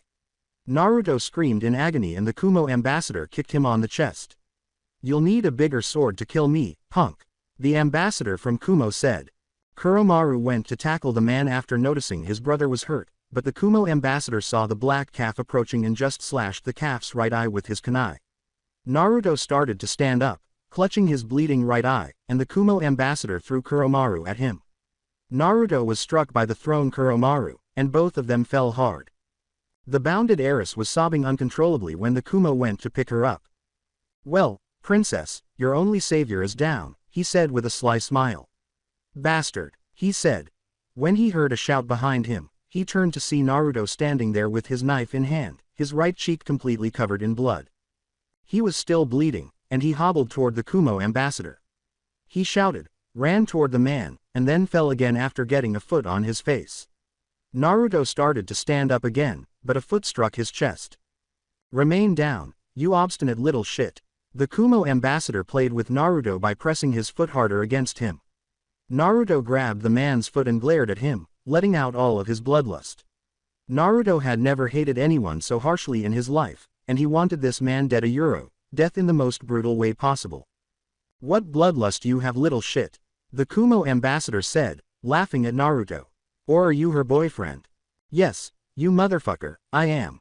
Naruto's bloodlust increased as he cursed. "That kind of bloodlust won't affect me, you little shit." The Kumo ambassador licked his lips and looked at the bounded heiress. "You know, I'll tell you what I'm gonna do, your little girlfriend over there." Naruto's face turned pale. "I'm going to strip her of her clothes, feel every inch of her body, and taste that fair young body of hers, her chest, her ass, and her pussy," the Kumo ambassador started. "Oh, after that, I'm going to ram my rod into her tight pussy and rub my manhood over her virgin body. I'll make her go crazy and then I'll plant my seed inside her, so her cries will be like music to my ears." "Oh, you piece of shit, how you like that?" Then he gave Hinata such a lustful look that she was so terrified that she soaked herself. It would be an understatement to say that Naruto was angry. He wanted to kill this man and repeatedly stab his face. He lifted his foot and stepped on Naruto's face, causing him to lose consciousness, but the man persisted. "And when that's done, I'm gonna take her to Kumo and the ninjas there will continue to ravage her body as much as they like." Naruto found himself in a dim sewer, unsure of his location, but he had to leave quickly. A deep voice behind Naruto said, "Hello there." He noticed a huge cage that was bigger than the Hokage monument, and behind the cages was a massive fox that was hundreds of meters tall. Despite this, Naruto was not afraid of the intimidating creature because he had more important things to take care of. "Ah, you stupid fox." Naruto summoned the nine-tailed fox, which swung its claws at the openings in the cages and hovered just inches from Naruto's face. Naruto had already experienced enough shit to not even bat an eye. "You arrogant scum, I am the great and mighty Kyuubi." The giant fox roared, "You have no right to disparage me." "Hey, hold on, didn't you already get killed by the fourth Hokage?" Naruto became perplexed when the giant fox chuckled, saying, "You are very amusing, you scum. Since I'm immortal, your fourth Hokage had to seal me a euro, in a baby, at that. And that baby was you." The Kyuubi smirked as he waited for Naruto's response, thinking he would cry and call for assistance. "Whatever, so I guess it was you. That I look like this and I heal much faster than most people," Naruto said, startling Kyuubi. "I appreciate that, but I have to leave because I had to save Hinata-chan." Kyuubi was astounded. Another voice said, "I can help you." "Excellent. One more jerk to contend with." Naruto was irritated when he turned to see a dark shadow-like human-like creature approaching him. The creature had two white eyes and was the same height as him, but Naruto could not identify it. "You know Hinata-chan is going to be taken away and who knows what that man or Kumo will do to her." The beast replied. Upon hearing this, Naruto seized the creature and gave it a fierce look, saying, "I'm going to kill you if you say another fucking word." The creature taunted Naruto, saying, "Ha," says the one who could not even protect his girlfriend. Suddenly, Naruto let go of something that made the Kyuubi's hair stand up. "That's the spirit, but you now have somewhere else to be," the creature said, flicking Naruto's forehead before he vanished. "Who are you?" Kyuubi asked the creature, and the creature grinned a euro, but it wasn't just any smiley a euro, it was a wide, eerie smile that made one grin from ear to ear and gave nightmares. The creature also vanished after he said, "I am just a part of the darkness that exists in his soul." After causing Naruto to lose consciousness, the Kumo ambassador was heading back to Konoha, where Hinata's eyes were red from sobbing too much. The man was about to move, but something stopped him, and he sensed a terrible amount of bloodlust behind him. Turning around, he saw Naruto standing there with the blood still on his face and the wound on his right eye healed, his pupils glowing as he stared at him, and he started to smile a euro, a nightmarish smile that made all of the Kumo ambassador's hair stand on end a euro, but what really horrified him was the bloodlust Naruto was letting out. The boy in front of him released bloodlust that was even more horrifying than the bloodlust of the eight-tailed beast itself, and he stood there paralyzed with fear. He was there when the beast was tearing through Kumo village.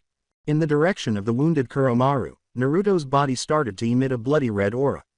Kuromaru instantly stood up as the aura surrounded him, his right eye healed, his pupils glowing just like Naruto's, and his body started to emit a dark blue aura. The entire time, Naruto's gaze was fixed on the Kumo ambassador, and as he started to approach the man he detested so much, the Kumo ambassador started to feel dread. With every step the boy took, his heart grew more terrified. "Avoid you, monster!" he yelled and threw a kunai at Naruto, but the aura of bloody red deflected it. The Kumo ambassador's legs started to wobble and he fell to his knees because of the abnormal amount of bloodlust. Naruto was still walking toward the man when he kicked him, causing him to fall on his back. Naruto sat on his chest, grasped his knife with both hands, and raised it up. The Kumo ambassador saw his death coming, but his body was immobile because of the terrible bloodlust. As the monster in front of him raised the knife, his face still had that frightful grin that made him shiver. Naruto's voice sounded demonic as he said, "Remember this when you get to hell. I'm not a monster, I am a demon." Then, as he brought the knife down to the man's forehead, Naruto unleashed a wave of bloodlust that erupted and engulfed the entire village.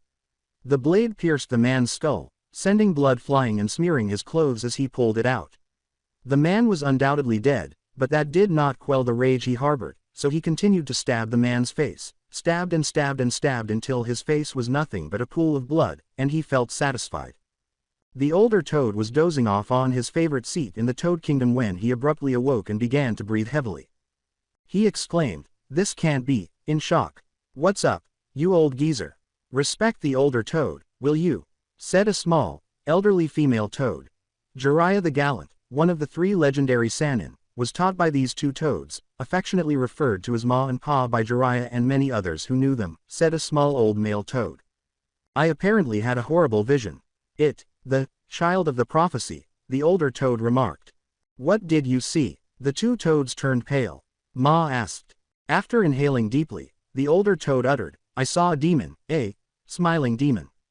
Naruto sat on the faceless Kumo ambassador's corpse, his nightmarish smile and bloody red aura already gone, his body completely covered in blood and his breathing heavy, his eyes staring blankly at the starry sky.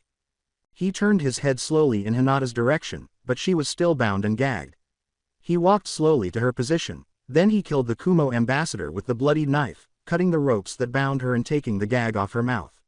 She was no longer bound, but she just stared at his face. He felt a sharp pain on his head and thought, "She just saw me kill another human. Ah shit." He grabbed his head. "She now thinks that I am a monster." Unexpectedly, he was thrown to the ground. "Ah, my brain." When Naruto looked at what had tackled him, he saw a terrified and sobbing Hinata embracing him as if her life depended on it. Naruto moaned in agony. Naruto was perplexed by this and said, "Why is she still crying? I already killed that scum. That bastard still made her cry even after he died. Curse you bastard. The day you were born. Curse you. Arigato." His thoughts were interrupted by Hinata, who had buried her face in his chest, speaking in a gentle voice that sounded as though it might burst into tears at any time. After repeatedly saying, "Thank you," she tightened her hold on Naruto's body until she finally let out all of her emotions and sobbed aloud. At that moment, Naruto was at a loss for what to do because, throughout his life, he had only ever known that people cry for 2 reasons, pain and fear. Hinata was not afraid or in pain in this situation because the person who was causing it was no longer alive. He could therefore do so right then. He ran his hand down her smooth indigo hair and patted the back of her head. The residents of the village of Konoha were all soundly sleeping in their cozy beds when they were all startled awake by a terrifying sensation that made them shiver with terror. Not even the day the Kyuubi attacked their village had made them feel this terrified. Children and babies were crying uncontrollably, birds were flying everywhere, Aburame clan bugs were getting very restless, and Inuzuka clan dogs started howling. When Hiashi and Hinami awoke at the Hyuga compound, they were overcome with bloodlust. Such bloodlust! Who could have produced this much? She thought, and she hurried to her room, only to find it empty and with a window open. A guard also arrived a few seconds later to tell Hiyashi that the Kumo ambassador was nowhere to be found, and they realized their daughter had been abducted. A search team, including Hinami herself, was sent to locate the Hyuga heiress, and half an hour later they discovered the heiress sleeping on top of a bloodied blonde boy, a black calf sitting next to them, and what appeared to be a faceless man wearing the clothes of the Kumo ambassador not far away. Hinami hurried down to the crime scene, saying, "Hinata."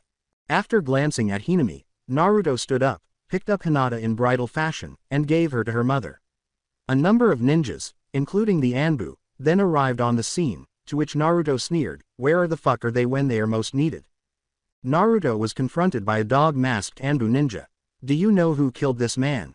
Naruto pointed to the faceless corpse as the masked ninja asked. Tilting his head, Naruto said, "Is that even a question? I hope you can see that I am completely drenched with that scum's blood." His face went emotionless. "And why did you kill him?" inquired the Anbu in the mask. When Naruto responded, the entire environment appeared to cool down a few degrees. "Why I killed him, you asked? It's because he was a threat to Hinata." He went on to say, "I promise that I will protect her and I will keep so." Hinami was taken aback to learn that he had kept his word, even if it meant killing someone. From his radio, the dog-masked ninja received a message. The dog-masked ninja told Naruto, "Sorry, young man, but the Hokage wants to meet you."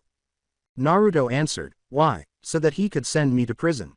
He put his hand on Naruto's shoulder and body flitted to the Hokage's office, saying, "That I don't know. But he wants to meet you now." Naruto felt extremely lightheaded and collapsed to the ground. Naruto cautioned him, saying, "Warn me next time when you do that kind of shit again." A voice said, "It appears that you have developed quite nicely, didn't you?" When Naruto turned to face the voice, he saw an elderly man smoking a pipe slowly while seated behind an office table. The man had a hat with the fire symbol on it. Naruto got up and greeted the elderly man in front of him, "Good evening, Hokage-sama." The elderly man was the village leader and was feared and revered by everyone because he was the strongest ninja in the village. After taking a drag from his pipe, the Hokage remarked, "Nice to meet you too, Naruto-kun." "So you know my name?" Naruto exclaimed without showing any emotion. "I'm not even surprised." The humorless words of Naruto caused the Hokage to laugh. "First of all, how are you, Naruto?" he said softly. "I'm not the Hokage for no reason, you know."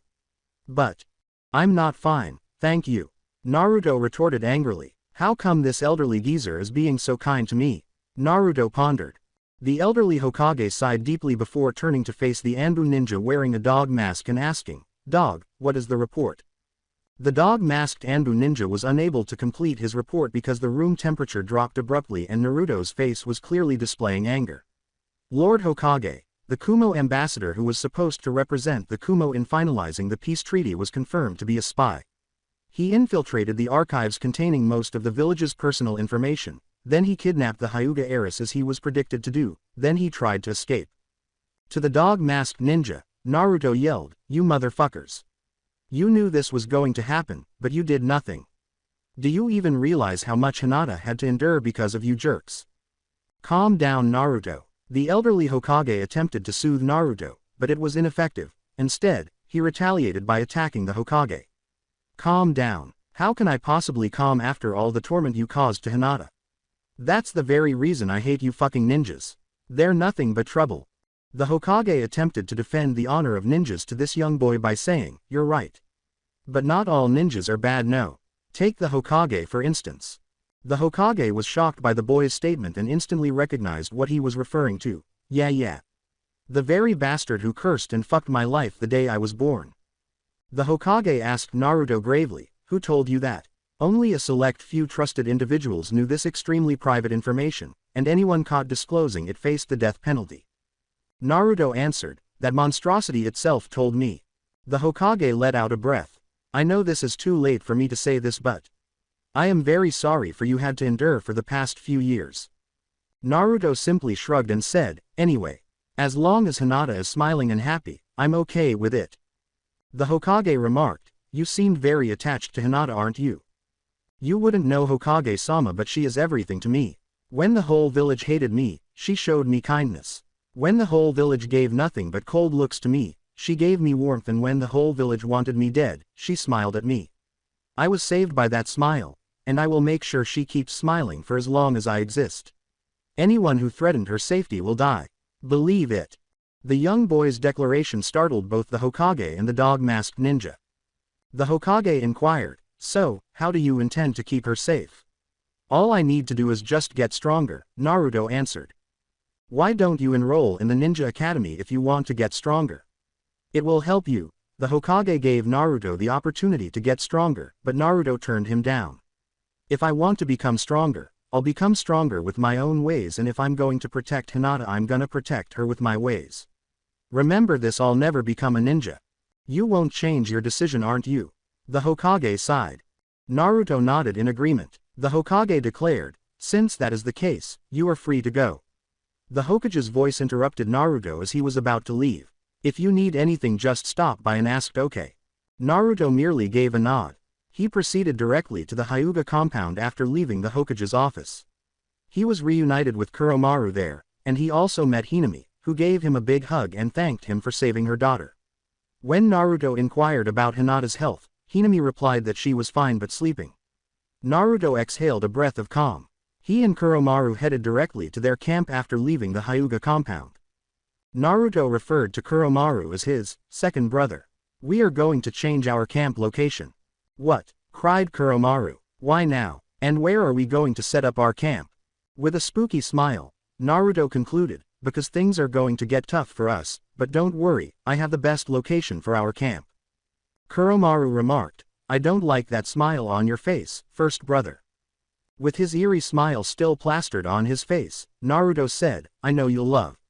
He was covered in blood from head to toe, so he went to a nearby river to wash himself. "But first I got to wash myself from all this blood." He did, however, spit out a few curses as he stepped into the icy water because it was still December.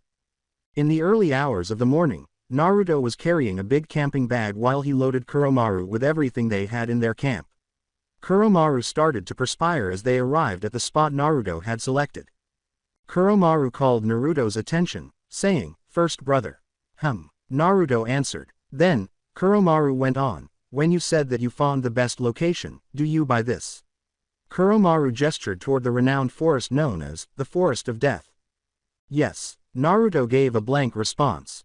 "But why?" inquired Kuromaru. Naruto stared up at the sky, thinking, "This is a very dangerous area, so that means there won't be any assholes disturbing us, and also, this will be the where we will train ourselves to become stronger." Kuromaru pointed to the shovel and said, "That aside, where are we going to set up our camp in this dangerous forest? And why are you carrying that shovel?" Naruto was holding the shovel behind him. After giving Kuromaru a one-handed embrace, Naruto declared, "We, my brother, are going to live how my forefathers used to live." Kuromaru questioned, "You mean a cave?" Naruto grinned eerily and said, "No. It will be even better than a cave." Naruto and Kuromaru climbed the fence and entered the forest.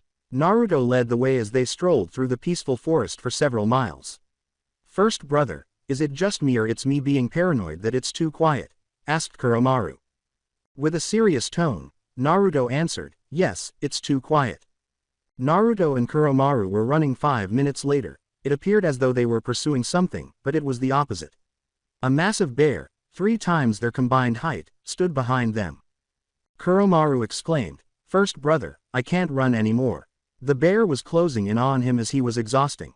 Naruto yelled at Kuromaru, "Run if you don't want to become his lunch." However, Kuromaru abruptly collapsed to the ground, deafening his cries. "Second brother." Naruto halted his retreat and went to Kuromaru's aid. Kuromaru told Naruto to leave him and flee when he noticed that the bear was rapidly approaching them. His response was, "Like hell I'll do that." Naruto chimed in, "So cut the drama and run." Kuromaru was unable to rise. With no other option, Naruto started to run while carrying Kuromaru in a bridal fashion. Even though he was already carrying 60 kilograms of weight, he refused to abandon his brother or the things they needed to carry. Naruto lost his balance after unintentionally stepping on a stick. He slipped, sending Kuromaru and himself hurtling straight ahead before collapsing to the ground. Kuromaru and Naruto rose, but the ground gave way beneath them, and they fell into a hole that resembled a pit. After Naruto fell first, Kuromaru crashed into his back. Naruto let out a painful grunt before sensing something beneath Hinata, a dead ninja's corpse, with only its bones and equipment left. However, the rusted, single-edged, enormous sword that resembled a meat cleaver and was held in its right hand caught Naruto's attention. It was heavy a euro, it could weigh at least 100 kilograms a euro, but Naruto managed to grasp its handle. Naruto, however, was able to lift the heavy sword with his brute force and rest the blunt side on his shoulders, proving that it was not impossible. Because his prey was too small, the giant bear plunged his right arm into the pit after noticing that it had fallen there. When Naruto saw the approaching arm, he swung the enormous sword, and with its weight, it cut the bear's arm cleanly. With a roar of agony, the bear withdrew its arm from the hole. With the heavy sword in tow, Naruto emerged from the hole. When the bear saw it, he became furious with Naruto. It roared at Naruto while standing on its hind legs. Naruto let his bloodlust out on the bear while glaring at the beast in front of him. When Naruto unleashed his bloodlust on the bear, it recoiled. But before it could act, Naruto seized the moment. The bear was preoccupied with his desire for blood, so he roared and swung the enormous sword at its back legs in a horizontal motion. The bear roared in pain as the sword sliced its legs cleanly. It lost its balance and hit the ground with its face down. Then, with tremendous effort, Naruto raised the sword high, and with a loud roar, it struck the bear's skull, severing it in two. The blade sank deep into the earth and stayed there. Naruto dropped to his back, gasping for air, and released the handle. After a solid 10 minutes of running, he had to carry 60 kilograms of weight and run again before falling into a pit, raising a very sword, and killing a 20-foot bear. It would have been a joke if Naruto had just been tired. He was hurting all over. Since the pit was the safest location at the time, Kuromaru arrived to assist Naruto and him in returning there. Once Naruto was all right, Kuromaru was thanked for the assistance. Naruto remarked, "Looks like we found our new hideout." Kuromaru questioned incredulously, "You mean this pit?" With a blank expression on their faces, Naruto said, "Actually, we're going to live underground." Kuromaru was forced to comply after Naruto explained the advantages of remaining underground. Living underground was preferable to remaining on the surface, where there are creatures that are only interested in consuming them. With his sword stuck to the ground, Naruto withdrew it, then proceeded to examine the ninja's corpse. Naruto addressed the corpse, saying, "Thank you for your generosity, but since you're dead, you won't need your stuff anymore. I'll remember to give you a proper burial." Naruto examines every single part of the body. He discovered 2 scrolls, 5 rusted but functional kunais and shurikens, a forehead protector similar to the one Senju Tobirama wore bearing the hidden mist village's symbol, and odd symbols inside the scrolls. Since Naruto is ignorant of fuinjutsu, he simply threw everything in his backpack. With his shovel now in hand and his knuckles cracking, Naruto declared, "Let's do this shit." He then started digging down in a circle that was 3 feet across and 60 feet deep. He would fill a bucket with dirt while he was digging, then hand it to Kuromaru, who was on the surface, who would place it in a specific spot. After he reached the 60-foot mark, he started building a spiral staircase that led to the summit. Naruto and Kuromaru were currently eating roasted bear meat at midnight. They ate until their bellies were full despite the terrible smell of the meat itself thanks to Naruto's unique method of eliminating unpleasant meat odors. For later use, the remaining meat was smoked. They slept at the bottom of the hole Naruto had dug that night. Naruto and Kuromaru both went to the Hyuga compound in the morning. The blonde boy and his calf were confused when the guards made a 90-degree bow upon seeing Naruto and Kuromaru. They both greeted Naruto and Kuromaru with the words, "Welcome, respected sir and his noble steed." "The fuck?" In his mind, Naruto said. "What's the matter with them?" Quote, "Noble steed," Kuromaru said to himself. There is undoubtedly a problem with them. It felt completely out of place for Naruto and Kuromaru, who had never been welcomed in this manner. For them, this was such an uncomfortable moment. One of the guards said, "May we know the purpose of your visit?" Naruto said clumsily, "Yeah, we're here to meet Hinami-sama." One of the guards went inside after saying, "Please follow me." The Hyuga guard led Naruto and Kuromaru into the compound. The Hyuga compound was fucking enormous, Naruto had to acknowledge. Hinami was watering the flowers as the Hyuga guard led them to a lovely flower garden. "Hinami-sama," the guard said, and she turned to face them. The awkwardness made Naruto and Kuromaru cringe.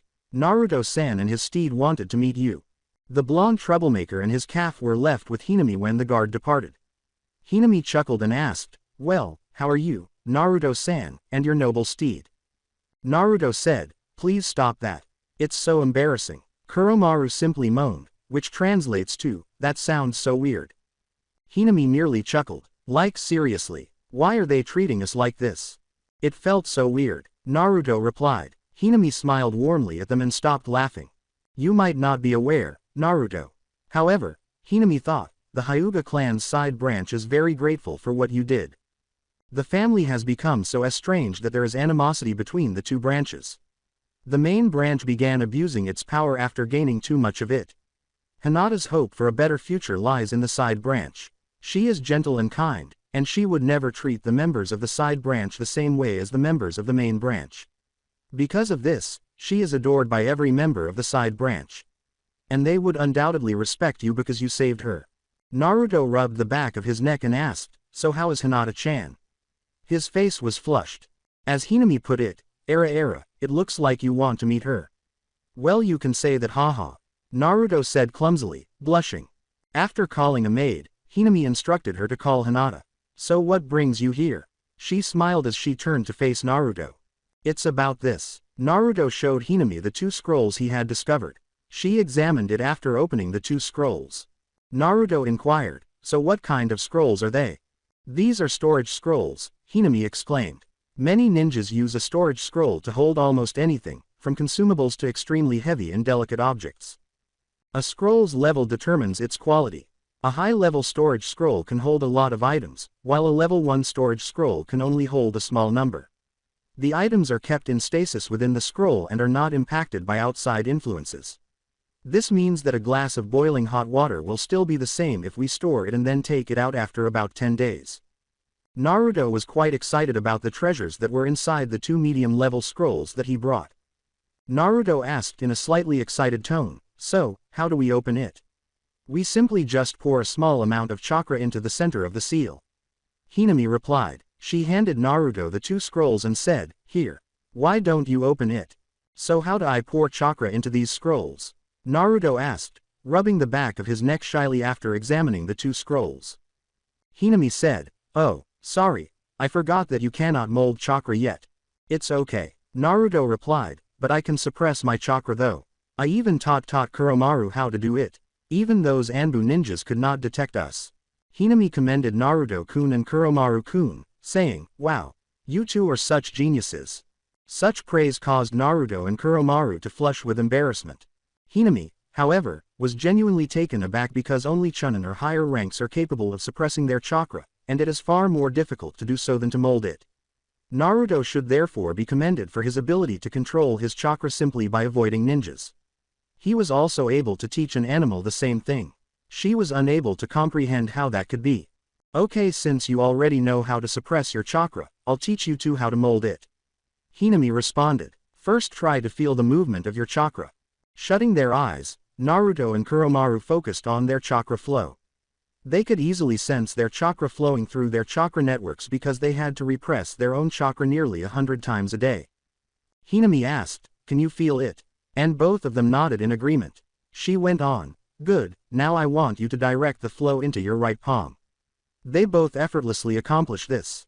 When Naruto and Kuromaru opened their eyes, they were ecstatic to see their right palm a euro, or, for Kuromaru, their right front foot a euro, emitting a blue mist-like substance.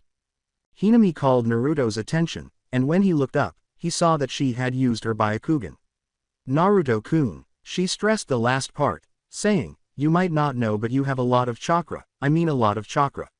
However, Naruto simply dismissed it, saying, "It's just that bastard fox's fault." "Where did you learn that?" Hinami asked, startled. "Nah, no one did, just found it myself." Hinami said, "I'm very sorry for not telling you this sooner, Naruto."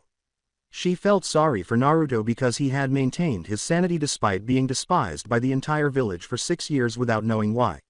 There was no child capable of doing that. Naruto smiled and said to Hinami, "It's okay, I'm cool with it, and besides, I know you would never do anything bad to me." Hinami thought, he is so mature for his age. She smiled and said, "Thank you, Naruto." Naruto abruptly returned to their earlier subject and asked, "So now what should I do?"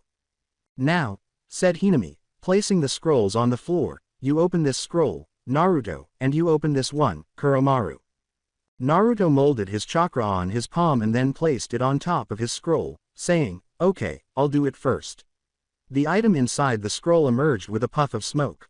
However, there weren't many items. The first of the 3 items was a box, another scroll, a few more kunais and shurikens, and the words, "Sword Care Kit," on it. Along with some other unknown items, the Sword Care Kit included a stone for sharpening a sword. Then he opened the scroll, and his eyes widened. "What is it, Naruto-kun?" inquired Hinami. Naruto flashed that same eerie grin. "There is something intriguing in that scroll." Looking at his brother's eerie smile, Kuromaru thought, his smile said so. His smile even made Hinami feel a little uneasy. This scroll definitely contains something interesting. Naruto started to laugh eerily before erupting into uncontrollable laughter. However, Kuromaru gave her a look that said, "Don't worry, he does that every time." Hinami are now extremely frightened. The scroll contained a regimen for training and a big sword technique. This implies that Naruto can acquire the sword's technique. Kuromaru was the next to open his scroll. The scroll released its contents with a puff of smoke. Once more, there were 3 objects, all of which were scrolls.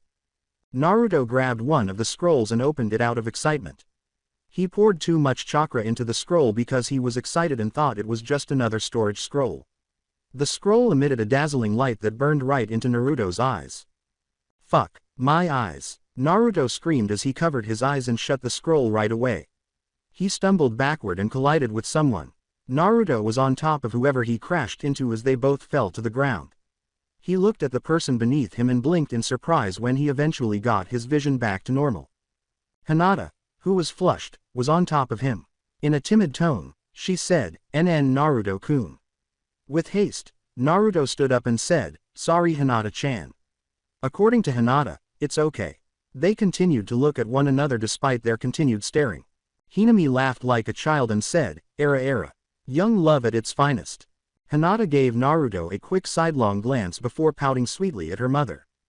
Following that pleasant encounter, Hinami informed Naruto that the scroll he had used was an illuminating scroll, meaning that when chakra was poured into it, it would emit light.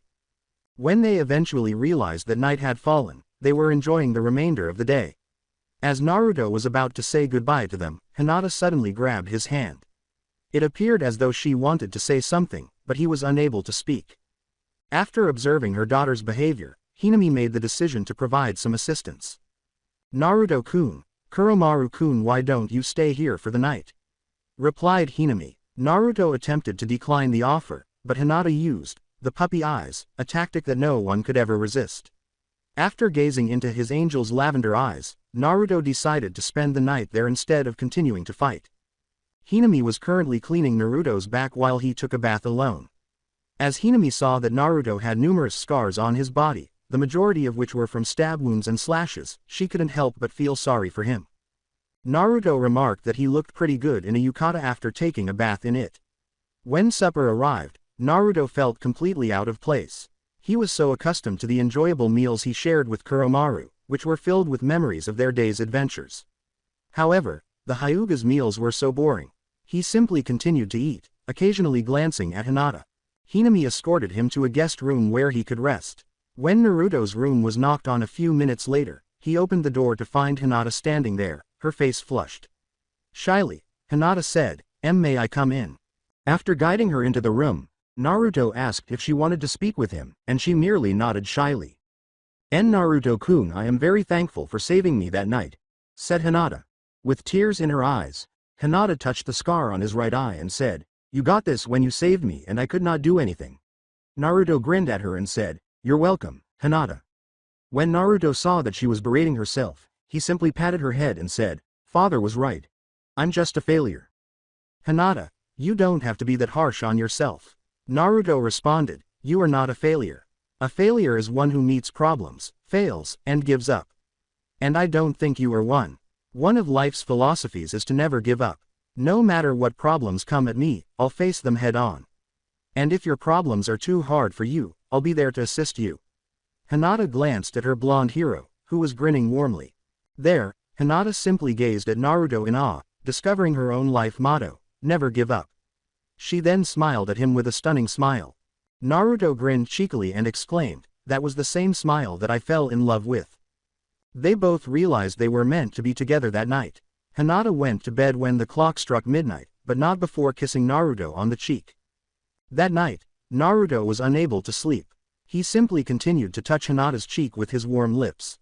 Naruto was already awake in the early morning and went in search of Kuromaru. He discovered him savoring the flowers that grew in the garden. Naruto laughed, "Looks like you're having fun." Kuromaru remarked, "I'm actually enjoying it to the fullest." Naruto inquired, "So, how did they treat my noble steed?" "Actually, they were treating me like a king. They brushed my body and fed me with so many fruits that I was stuffed," replied Kuromaru. Behind them, a toneless voice said, "It seems like you have enjoyed your stay here." Naruto had wanted to speak with this man since his conversation with Hinata, so he and Kuromaru turned around to face him. The man's face was expressionless as he gazed at them. With an emotionless expression on his face, Naruto spoke in a toneless voice. "It's a pleasure to meet you. Hiyashi-sama." "Yeah, it is, Naruto-san," Hiyashi stated impassively. Then, both of them maintained their poker faces while they gazed at one another. The two humans simply stared at one another, which made Kuromaru feel really uneasy. Finally, Naruto said, "I think we should take our leave, Hiyashi-sama." Hiyashi remarked, "Won't you have breakfast before you depart?" Naruto said, "I must decline," and proceeded to the compound gate. When Naruto was outside, Kuromaru realized something was amiss because he continued to wear his poker face. Kuromaru inquired, "First brother, anything wrong?" Naruto remarked, "I don't like that man's second brother. He is a disgrace as a father." When Hinata opened Naruto's room when she woke up that morning, she discovered it was empty. We squeaked in fear as a voice behind us said, "If you are searching for Naruto, he had already left this morning." Her father was standing behind her, gazing down at her from his lofty position. She was disappointed that she couldn't say goodbye to him, but for the time being she had other things to worry about. He said without showing any emotion, "Your training starts exactly at 9, so quickly have your breakfast and then head to the dojo." "Hi," was her response. He said, "Good," and turned to leave. "Try not to disappoint me today. I will never give up, Naruto-kun. I will confront any challenges head-on," Hinata thought to herself. Naruto was prepared to start his day at the bottom of the pit. He grabbed his shovel and dug a tunnel. A few feet ahead, the tunnel was dark, so he thought for a few minutes before coming up with an idea. With the help of the illuminating scroll and some ropes, he made a sort of mining forehead protector that illuminates. After tying the improvised mining cap, he went back to work. After that, he expanded the tunnel until it led to a room. He then carved shelves to hold items, but when the room was complete, he ran into an issue with lighting. This was also easily resolved by using kunais to attach one illuminating scroll to the ceiling. He commended his efforts as a bright light filled his underground room as he poured chakra onto the scroll. The room was only 10 by 10 feet and had a shelf. It was his and Kuromaru's home, though not as opulent as the Hyuga compound. Naruto was now honing the enormous sword that he had somewhat inherited from a corpse. The sword was 6 feet and 6 inches long, making it incredibly large. Back then, he was astonished at how he managed to lift this enormous sword. Kuromaru yelled, "He first brother. Check this out," to draw Naruto around. "Yes, second brother, wah," Naruto exclaimed. He was taken aback by what he saw. It was not chakra that shrouded Kuromaru in a dense, dark, bluish fog-like substance. "You know what this is," replied Kuromaru. "Remember, even you had this stuff when you killed that Kumo ambassador." "Hold on, tell me how you did it," Naruto said. "In fact, recall how Hinami-san instructed us to sense our chakra," Kuromaru said, and Naruto answered, "Yes, I remember." Kuromaru clarified, "I tried to feel my chakra, but I found something other than my chakra." "You simply focus on feeling your chakra, isn't that correct?" Naruto inquired. Even Kuromaru does not know how he does it, so he simply shrugged it off and said, "I guess that's it." As he sat in a meditation position, Naruto said, "Let's test it then." He closed his eyes and focused on locating the bloody red fog-like substance, molding it once he found it. Suddenly, he opened his eyes to discover that he was in a damp sewer-like area. "Never again here. Welcome back, You scum. A deep voice called, and Naruto turned to see the same enormous gate and the same enormous fox. Naruto sighed in frustration. With a slack tone, Naruto said, Yo. Can you explain why I'm back here? You're not scared of me, are you? The QB sighed in defeat. No, Naruto nodded. I didn't call you here. QB pointed his claws at the shadow like a humanoid creature and said, that thing did. Alright, you jerk, tell me what this location is. And why did you give me this call? Who would even respect someone who kidnapped you in an unknown place? Asked Naruto disdainfully. The creature said, I'm sorry, but you are in your mindscape. Naruto answered, so, in other words, I'm inside my own mind. Indeed, you were correct, the creature said. I wanted to tell you about the bloody red fog-like thing you were attempting to tamper with, which is why I called you here. Tell me, then, what it is. Actually, even I don't know what it is, Naruto inquired. The creature laughed and scratched the back of his neck. Therefore, you are of no use at all. As he sat cross-legged on the wet floor, Naruto said, but I do know what it does. The creature responded with the single word, protection, which aroused Naruto's curiosity. Go on. What kind of protection is it? Naruto inquired. The word protection can be used defined in many ways, Naruto-kun. The beast replied, it's up to you to find it out. As the creature's body abruptly started to smoke, it gave Naruto its terrifying grin and said, looks like my time is up. Hold on, are you going? You can at least tell me your name, Naruto said, attempting to stop the creature. I don't possess one, but Naruto-kun, we'll see each other again. Or, perhaps more accurately, the smiling demon. Quote. The creature simply vanished after that, leaving Naruto by himself with the fox in the cage. Since he had nothing better to do, he chose to talk to the fox by asking, so do you have a name or should I name you one? With a hint of rage, Kyubi said, I do have one, but you have no right to know it. Why is that the case? With innocence, Naruto inquired. Why did you ask? Beats like me and my siblings are caged because of you insolent humans, Kyubi said in an amusement park before erupting in laughter and then roaring in rage. Presenting us to complete your biddings. Acting as if we were slaves. I spent nearly a century in captivity. And your fourth Hokage cursed me by sealing me in you when I at last tasted freedom. Quote. Feeling sorry for the caged beast, Naruto remarked, I can understand how you feel right now. However, the fox mocked him, saying, the last thing I need is pity from a human. Who declared me to be human? I was never treated like one, Naruto stated gravely. I also don't think anything will change. That vixen of yours, she never treated like you as though you were a demon. Kyubi responded. And if anyone dares to harm her, Naruto emphasized, adding, she is no vixen, she is an angel, my angel. I'll murder them. It seems like we have the same mindset, the Kyubi laughed. However, in contrast to you, I only defend myself, and I will kill anyone who tries to hurt me. Naruto said, extending his hand. Kyubi gazed at the hand, dark memories flooding his mind, screaming not to trust this young boy, but something else told him to trust him. At last, he reached out to Naruto's hand, his nail touching the small hand, and he said, it's Kurama. They shook their hands or claws. Naruto smiled at him and said, let's be great friends. Kurama laughed and said, yeah. You were a troublemaker, blonde. Following a good number of giggles, Naruto questioned Kurama, so, how can I leave this place? Easy. Just consider leaving this place, Kurama said, and Naruto did just that, vanishing from his Minskapaya Euro, the sewers. In an attempt to sleep, Kurama lay on the wet floor and said, Papa. I've located him. It was still dark when Naruto opened his eyes to discover Kuromaru sleeping peacefully on the floor, but his eyes widened in surprise when he saw a watch. I was out for 5 hours. Situated in Kumo village, the third Raikage, enraged, was standing in front of his son A and the current Jinchuriki, B, at the Raikage's tower. He slammed his fist at the table, smashing it into dust. This fool, he was able to capture himself. I told you already, old man, that plan was never going to work. He said to his son. Yes, you elderly gentleman, disregard the plan. Yes, B rapped. B, stop talking. The Jinchuriki was reprimanded by the Raikage and his son. The third Raikage handed his son a scroll with the words, read this. He opened it and started reading it, his expression growing more solemn with each word. You can't mean it, can you? Said. He could tell this man was serious just by looking at his face. The Raikage gave the order to begin Project White Eye, Phase 2. This plan was insane. One mistake would undoubtedly lead to war. He gritted his teeth, wanting but unable to stop his father's insanity.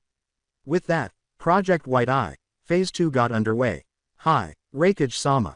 When morning finally arrived, Naruto and Kuromaru awoke simultaneously.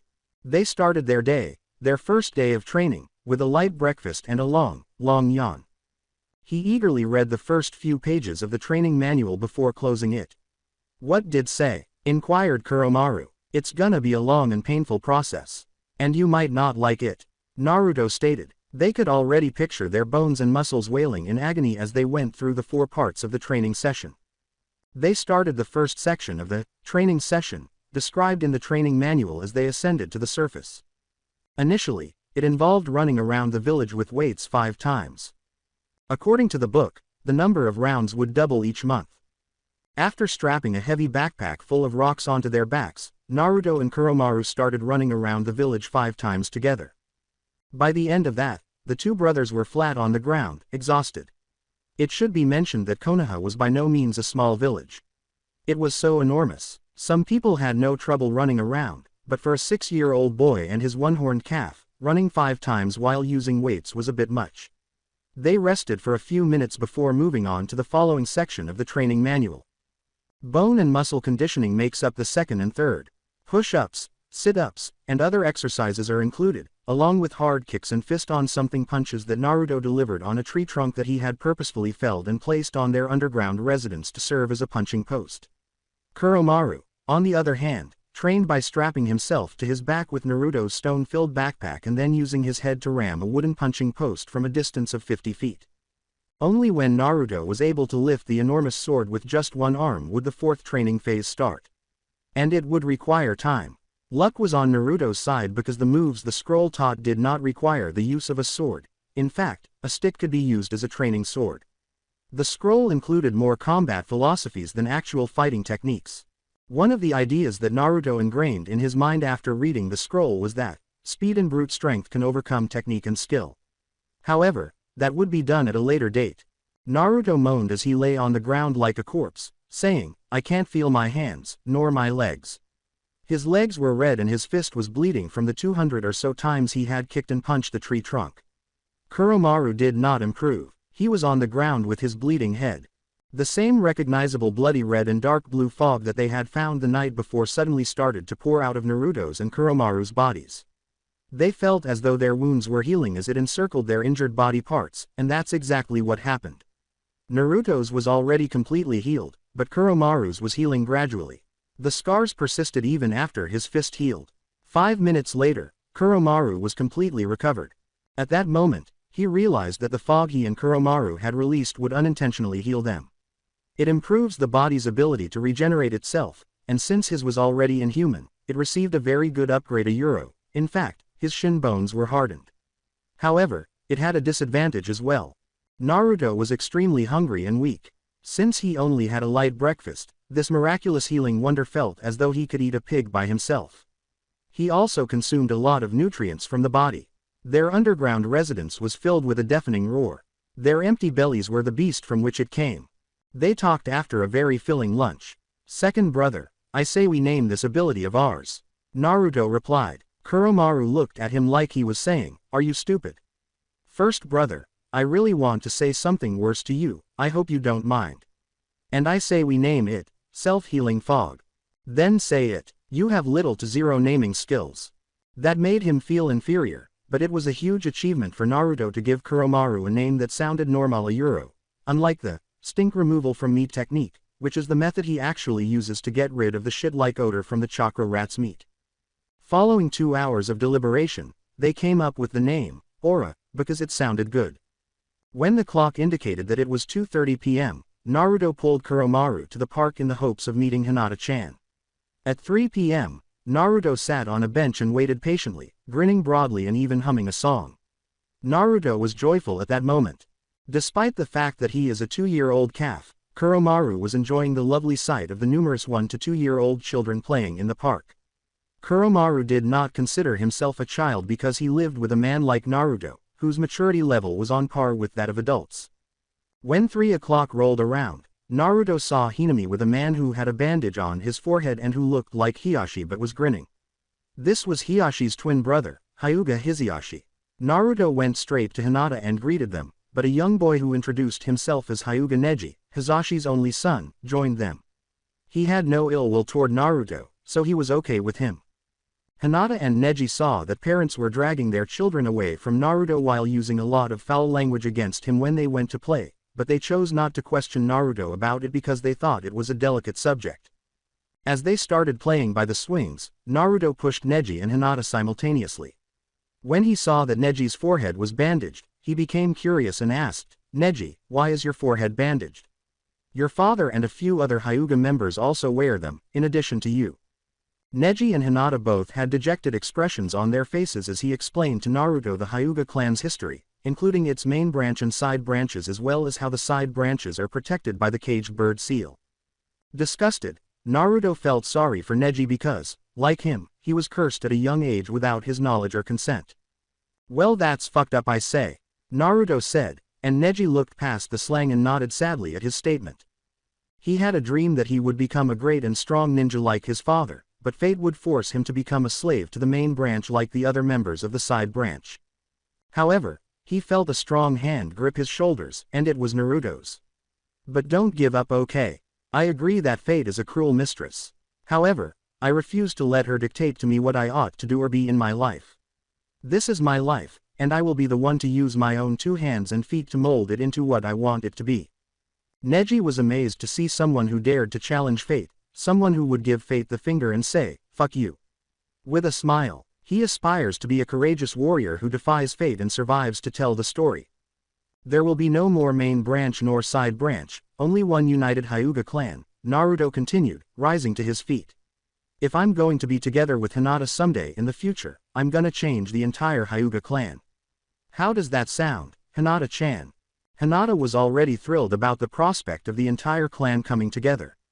Naruto never ceases to astound her. He is a strong man who uses his strength to defend those he loves. He is brave, wise, and kinda Euro. Well, only to Hera Euro, but that was okay because nobody was flawless, so she didn't expect Naruto to be either. "However, Aniki, how are you going to take this seal off my forehead?" Neji inquired. Naruto was deep in thought when he snapped his finger. "Well, then I got to learn Fuinjutsu then." Naruto's declaration that Fuinjutsu was not something that anyone could learn a euro, it was very difficult, and the materials needed are not an expense of a euro, caused the 2 children to gasp. "What, you don't think I can pull it off?" Naruto asked them. "Have some faith in this Aniki of yours." Naruto said this with confidence. After that, Hinata and Neji waited for Naruto at the swings while he went for a quick trip to the restroom. "Naruto-san is such a great guy, Hinata-sama. He exudes such confidence that I aspire to emulate him. I'll fight against fate and forge my own path even if it looks down on me." When Hinata smiled at Neji, 3 obnoxious jerks interrupted her smile, saying, well, if it's not the freak, she even brought one of her kin along with her." These were the same bullies who had harassed Hinata before Naruto intervened. To be honest, they were afraid to mess with her because Naruto was always with her, and now that he was gone, they saw an opportunity for retaliation. Neji started to stand in the traditional Hyuga stance, but since he had only recently started it, his stance was a little funny, so the 3 older bullies started laughing a lot. "Look at this shrimp trying to scare us with such a poor stance." Neji knew he couldn't beat all of them right now, but he had to defend Hinata's dignity, so he was ready for a fight, so they rolled up their sleeves and got ready to say something, but their faces turned pale at the sudden ominous presence behind them. "May I ask you what business you have with them?" he asked them without showing any emotion. "If not, you can leave, otherwise," he leaned forward toward their ears, whispering something that made them shiver. "We apologize," screamed and fled from Naruto. Neji now held Naruto in high regard because he was so powerful that his adversaries fled at the mere threat of his presence. As a result, Neji looked up to Naruto as a role model, believing that if he wanted to be strong, he would have to be strong like Naruto. They parted ways in the evening, and when Hinami and Hisashi returned to the park to pick up their kids, Hinata was already in Hinami's arms as Neji continued to compliment him on Naruto's strength and greatness today. Hisashi couldn't help but smile at his only son. Naruto stopped at the Hokage's office on the way to the pit they call home. First brother home is this way, you know. Kuromaru said. Naruto responded, I know that, but I have something more important to do. When they arrived at the Hokage's office, Naruto simply opened the door without knocking, and he was disappointed by what he saw. The great professor, the person who had mastered all 5 elements, the person who had fought and survived 2 wars, the person who wore the hat as the 3rd Hokage, and the person who all previous Hokages dreaded paperwork. The old Hokage's hand was moving at lightning speed as he signed the papers that were piled on top of his desk, but he stopped when he saw Naruto's and Kuromaru's. Welcome to my humble abode, the Hokage said sarcastically, and tell me how I can help you. Naruto said, I need a favor from you. Well, what are you in need of? I want to learn Fuinjutsu. The Uzumaki clan was the best of the best when it came to Fuinjutsu, and many ninjas who were enemies of this clan were relieved that it was no longer in existence. Sarutobi Hiruzen, who was praised as the professor in his prime, is well aware of how dangerous a Fuinjutsu master can be in combat. However, he was facing one of the last surviving members of the Uzumaki clan. Although Naruto was unaware of it, the professor was aware that the Uzumaki blood was in his veins and that it was generally accepted that any child born as an Uzumaki had a strong and innate affinity for Fuinjutsu. Did Naruto learn about his heritage? Hiruzen asked himself. Why are you interested in learning Naruto's Fuinjutsu? Naruto was asked by Hiruzen. Naruto replied, I'm going to bring some changes to a cursed clan. Which one are you talking about? When Hiruzen asked, Naruto replied, the Hyuga clan. Do you wish to take off the seal of the caged bird? Naruto just nodded when Hiruzen said. Hiruzen's voice sounded serious. The Hyuga elders will never permit Naruto-kun to do this, and it is impossible. Quote. Naruto declared, I made a promise and I intend to keep it. He was aware that altering the long-standing customs of the Hyuga clan would be extremely difficult and that he would encounter strong opposition from the main branch, particularly the Hyuga elders, but he was willing to do anything to please Hinata. So, where should I begin? Naruto inquired, and Hiruzen merely sighed before writing something on a piece of paper and giving it to the blonde boy after stamping it with the Hokage's seal. Go to Konoha's ninja store and give him that paper. Know this, Hokage-sama. I really don't trust you after what you failed to do during Hinata's kidnapping incident, but still thank you for this. Remind me to repay you someday because I don't like to keep debts. Naruto simply nodded at the elderly Hokage before leaving the Hokage's office. Outside the Hokage tower, Kuromaru was waiting for Naruto. When he arrived with a paper, he asked, What's that paper for? Naruto replied that he needed it at the Konoha's ninja store. They made it safely through the alleys to the store, which was a 2-story building that looked respectable enough to be a store. Both Naruto and Kuromaru wore a face that made them appear like professional businessmen, and they were hesitant to enter the store because it was their first time doing so, not with the intention of stealing, that is. Greetings, my valued clients.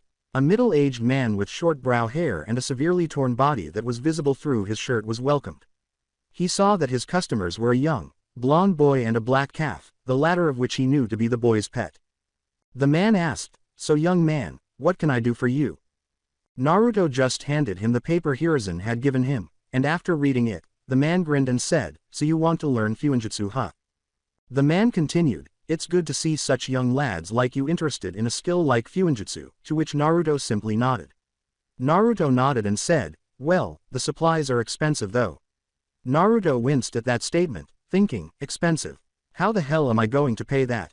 The road ahead of you is tough, but remain persistent in learning, so that you can be as great as Lord Jiraiya someday, okay? The man gave Naruto some good news. He now had 2 debts to repay the old Hokage. But since the Hokage is paying for it this time, you are in great luck then. A few minutes later, he appeared with a box, a stack of paper, and a thick book, and he started explaining the contents to the young boy. Alright, this is a complete Fuinjutsu set. It comes with 3 chakra brushes, 3 bottles of chakra inks, and a manual how to clean your brushes, he said, disappearing into the room behind the curtains. After that, there is a pile of chakra papers, 500 sheets total. Don't waste these, okay? They're costly. This Fuinjutsu beginner's guide comes last. It includes all the information needed to learn the fundamentals of Fuinjutsu. And that's it. After soaking up all the information like a sponge, Naruto thanked the man and packed everything in his backpack before leaving the store. Oi, youngster. If you can make some high-quality scrolls, you can always sell them to me, okay? The man called Naruto, who turned to face the man standing in the doorway of the store. Naruto merely gave a nod and proceeded towards the pit. After entering their underground residence, Naruto placed the stack of chakra papers and the Fuinjutsu set on the shelves and took out the extra thick book titled, Fuinjutsu for Beginners. Written by Mito Uzumaki, the first Hokage's wife, Naruto began reading the book from cover to cover, focusing all of his attention on learning it. That night, Naruto read the book cover to cover, memorizing its contents letter by letter. At 3 in the morning, he closed the book and fell face first onto the temporary table, snoring loudly to indicate that he had fallen asleep during the brief period of silence. His photographic memory, which he developed both inside and outside of the orphanage, allowed him to retain all the information in the thick book. Knowledge and brute strength as power, Naruto believed, if he wanted to survive in a world that adhered to the jungle law. Although the art of Fuinjutsu is very complex, he now understands the fundamentals and how to perform Tamayuro, at least in theory. 4 things are needed to perform Fuinjutsu: a chakra ejector, a chakra marker, a medium, and chakra control. The brush is an example of a chakra ejector. Even the tips of our fingers can be used as one, but the brush is preferred to maintain hygienic conditions.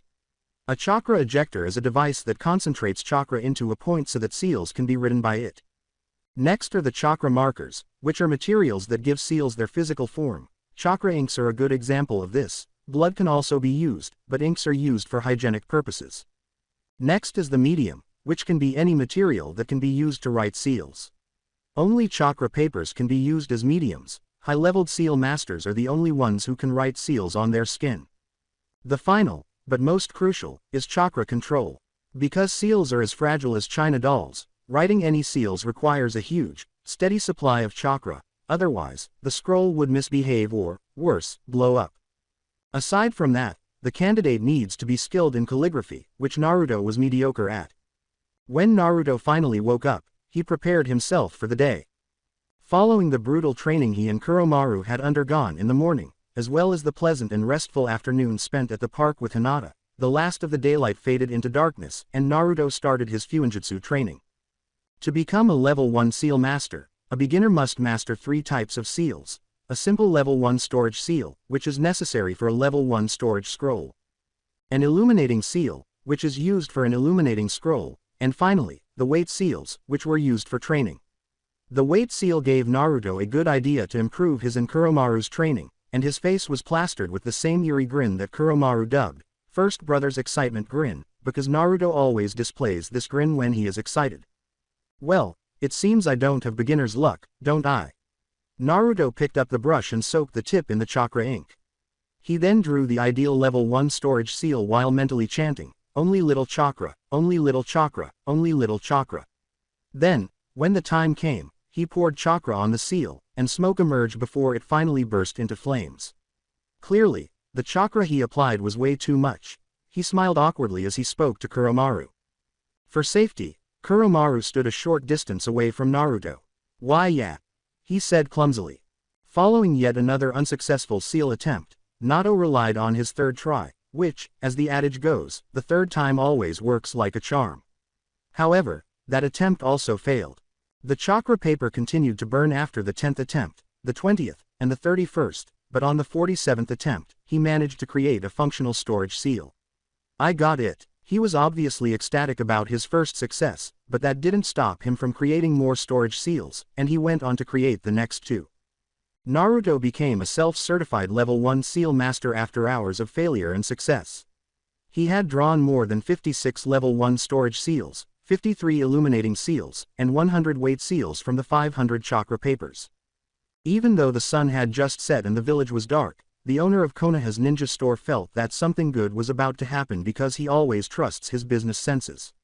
The door of his store opened to reveal the same young blonde boy and his black calf who had purchased the Fuinjutsu set and other items. "Well, look who's landed here. I assume you're here to buy some more chakra papers," the man said jokingly. "Actually, no," Naruto uttered those words. "Well, therefore, what are you here for?" "I'm here to sell my works." The man was astounded.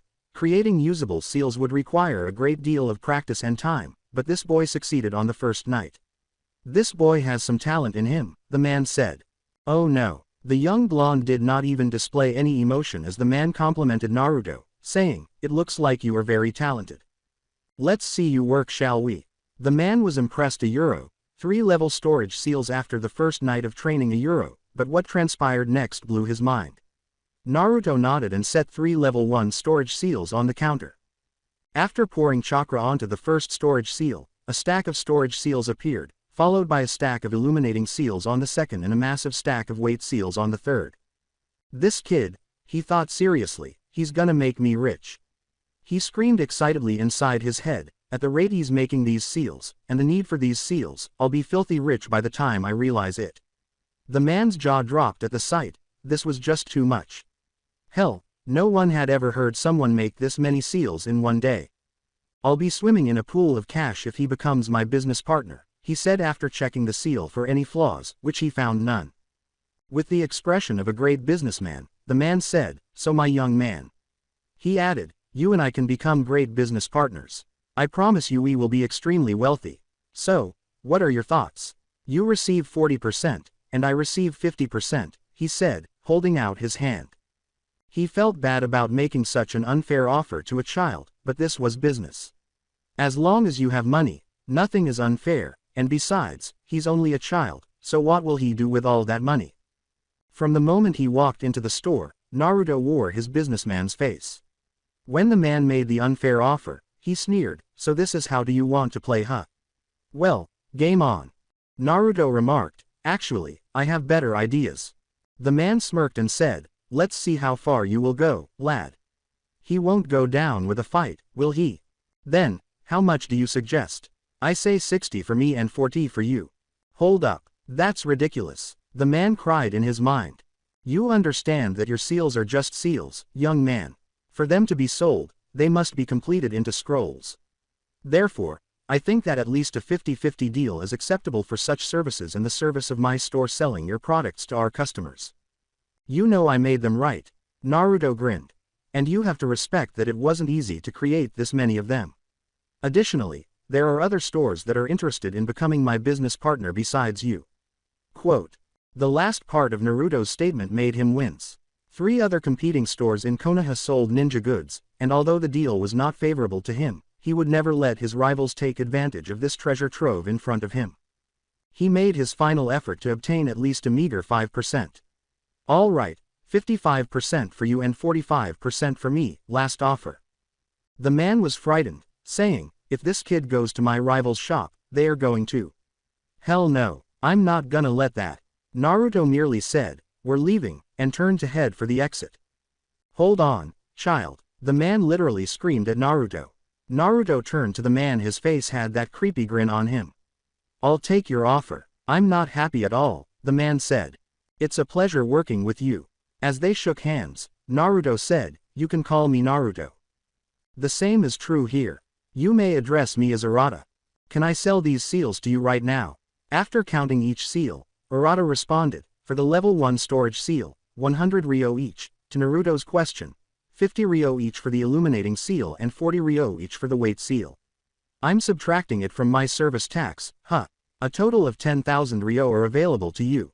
"Damn, that's a lot," Naruto said with a low whistle. "What does a single stack of chakra papers cost?" Naruto inquired. 5,000 ryo, what else? Could you please get me a more advanced Fuinjutsu guidebook?" After receiving everything, Naruto put it all in a storage scroll, thinking, "Scrolls are very useful, it make things much easier for me." When Naruto entered the shop and earned 10,000 ryo, he left with only 100 ryo. Since Naruto was never materialistic, money is just paper money. He only values things that are useful to him, such as food and clothing, and he and Kuromaru were never picky eaters because beggars can't be choosers. As for clothing, Naruto will wear anything as long as it is comfortable and must be male attire, while Kuromaru was already blessed by nature with a black hide to cover his entire body. After a hearty meal, Naruto was reading the even thicker book, Fuinjutsu Guide for Level 1 Seal Masters to Level 3 Seal Masters, at his makeshift table while Kuromaru slept in the pit. Compared to the earlier books, this one was much more advanced. It included guidelines for writing seals, important safety measures, and a host of other essentials for any seal master. Naruto told himself, "This is going to take a while. After a long and agonizing look at the famous Hyuga puppy dog eyes that Hinata had given him, Naruto accepted Hinami's invitation to have dinner at the Hyuga compound during the New Year festivals. He felt terrible, but he had no choice but to accept the offer because if it makes Hinata happy, he's happy too, even if he had to sit in the same room as her father and look into those eyes. Hinata was thrilled to have a baby sister, Naruto was pleased to see Hinata happy, and Kuromaru was eager to play with the child after Hinami shocked everyone at the dinner by announcing she was pregnant and expecting a girl. The news brought joy to the entire Hyuga compound, but something was about to happen, and it was going to get bloody, bloody, bloody. 3 days after the New Year's celebration at the Hyuga compound, Naruto had become a level 3 seal master. And this was the day he really used his Fuinjutsu abilities. It was almost time for Naruto and Kuromaru to begin their daily jog through the village. At the moment, they had to run around the village 15 times. They had each put on their own training outfit, which consisted of a number of rags sewn together to cover most of their bodies and paper seals scattered throughout. Naruto used a modified type of seal that combined elements of an adhesive and weight seal. Naruto used the adhesive seal, which he learned by becoming a level 3 seal master, to adhere the seals to their training equipment, whereas most seals written on chakra paper are glued to a scroll. Additionally, it was self-adjusting. All they had to do was attach the seal to it if they wanted to prioritize putting more weight on a particular body part, saving money by not having to purchase training equipment from Arata. Instead of lugging a bulky backpack on their backs, it was more convenient to train with. Over the past few months, Naruto and Kuromaru's physical attributes have undergone significant change. Naruto had already grown taller and more muscular, with 6 packs clearly visible on his body. Conversely, Kuromaru had grown significantly, particularly in his horn.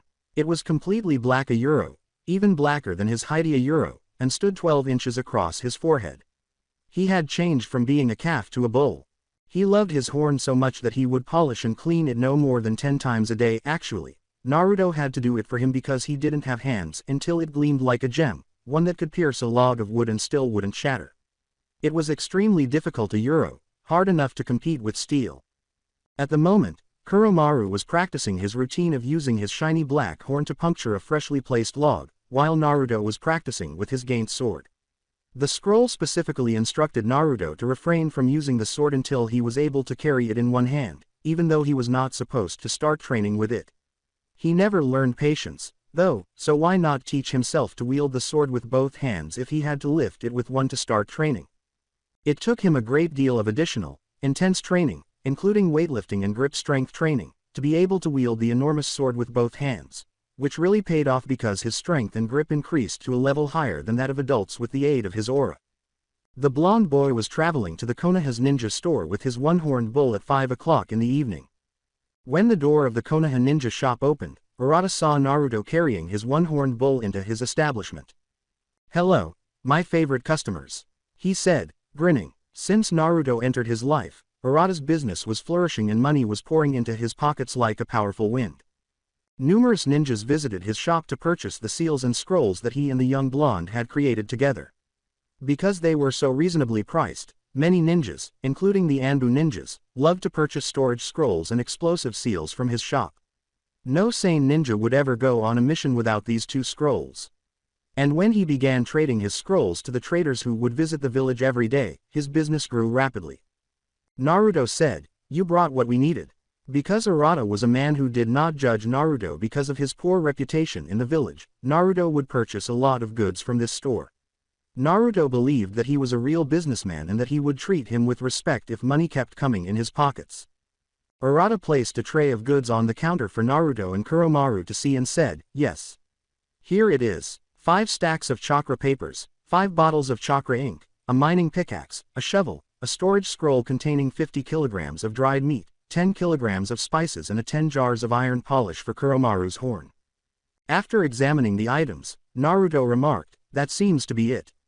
Did you get the Fuinjutsu guide for level 4 to level 6 seal masters?" Arata shrugged and said, "I'm sorry, lad. I pulled a lot of strings, but the ninja library would not sell it to me. You could just get a library card from Hokage-sama if you want to." That idea did not sit well with Naruto. Naruto was a person who could harbor resentment for a long time because of his difficult upbringing in the grim reality of Konoha village, and he had yet to forgive the Hokage for his failure during the kidnapping incident. But even if he had to see the Hokage again, he would get this book because he needed it. The final piece of paperwork that had been piling up on Hiruzen's desk since the morning was finally signed. The village was quiet today, and because the Konoha's ninja store sold their scrolls to traders, the village's revenue and trade had grown once more this month. He would like to express his gratitude to the individual who made this significant contribution to the village bank. The aforementioned individual may not be aware of it, but he unintentionally significantly raised the village's income. Hiruzen was aware that this individual was the same blonde troublemaker who had visited his office 3 months prior. It was a pleasant day, and reading was enjoyable. Giggling like a pervert, he pulled a bright orange book off his table and started reading. He had been longing for this moment for the past 2 weeks. Without anyone to interrupt, he reads the artistic creations of his students. When someone knocked on his office door, Hiruzen panicked and quickly put his book away. "Hokage-sama, are you busy at the moment?" he asked. "Ahem. You can come in." When Naruto entered his office, a smile spread across his face. "Naruto-kun, how may I assist you? I need another favor from you." "What is that, too? Can I get a library card?" Hiruzen was aware that this day would arrive because Naruto truly had Uzumaki blood in his veins. Only level 4 and lower Fuinjutsu guides are sold in the market, the rest are kept safe in the village's ninja library. His parents would be extremely proud of him for becoming a level 3 seal master at such a young age, but only if they could be there to witness his accomplishments. "I assume that you have already become a level 3 seal master." Hiruzen got up and escorted Naruto to create his library card, personally accompanying him to prevent any naive idiots from attempting to harass the young blonde. At the end of the day, Naruto held a library card in his hand, his face in one corner, a spooky smile emblazoned on his face. Naruto was unable to fake a smile. He could only display a genuine smile when he was with Hinata, otherwise, he would just give his creepy smile. The Hyuga elders wanted both Hinata and Neji to start their training, so they stopped going to the park to play with Naruto. They were both saddened by the news, but they had no choice. Hinata sobbed, thinking that they would never see Naruto again, but the blonde promised to see them, especially her, whenever he could. After a long wait, Hinami was just a few days away from giving birth to her daughter, whom she named Hanabi. At the clan's dojo, Hinata and Neji were sparring at the moment. Hiashi and Hizashi were also there to see how far their children had come. Hinata lunged at Neji, aiming her palm at his chest, and Neji saw the incoming attack and parried it perfectly. He then counterattacked, aiming her palm at her shoulder, which Hinata avoided with her flexibility. As the match went on, Neji demonstrated to the two Hyuga brothers that he was an offensive-type fighter, putting tremendous strength in each strike, showing no weakness or mercy to his opponents. On the other hand, Hinata was an evasive-type fighter who would snake around her opponents, looking for weak spots and striking them with deadly accuracy. Like mother like daughter, the two Hyuga brothers thought, recalling how Hinami used to fight when she was an active ninja, dodging her opponents' attacks like a snake and then striking their vitals with deadly accuracy. After a few more minutes of sparring, Hiashi said, "Okay, you can stop for today." His face was expressionless, but he was a little proud of his daughter today. Hinata had been a shy little girl just 3 months prior, but she had changed completely since the day this young blonde entered her life. She used to cry when the Hyuga elders reprimanded her for not improving during her training, but now she would train until she was unable to stand on her own 2 feet, even asking him or her mother for advice. This boy was something that would bring about a significant change, and he knew that change was imminent. Hiashi-sama, Naruto-san and Kuromaru-san has arrived to meet Hinata-sama and Neji-sama. Call him here. Hello, Hiashi-sama. Kuromaru appeared extremely exhausted as Naruto, holding a paper bag, arrived at the dojo a short while later. "Hey, how are things going, Neji and Hinata-chan? I have some food for you all." When Hinata and Neji opened the paper bag, the scent of delicious, hot, and sweet cinnamon buns filled the air, adding to Hinata's happiness that Naruto had come to visit her. However, Neji was not pleased with the treat. Neji grumbled, "Aniki, I told you I don't like sweets. I assumed that all children enjoyed candy. I therefore purchased them." "Aniki, you are a kid yourself." Neji deadpanned and replied, "You are just 2 years older than me. I may look like a kid, but my maturity tells a different story." Following their conversation about their daily lives and occasional jokes, Hiashi left the dojo to take care of some business involving the elders, followed by Hisashi, who left for an unknown reason involving his wife, Hinata, and finally Naruto and Neji. Hello, Aniki. May I ask you a question? After a pause, Neji inquired. Ask away. Should I train to be a ninja? The Hyuga clan was a ninja clan, so their children are expected to become one eventually.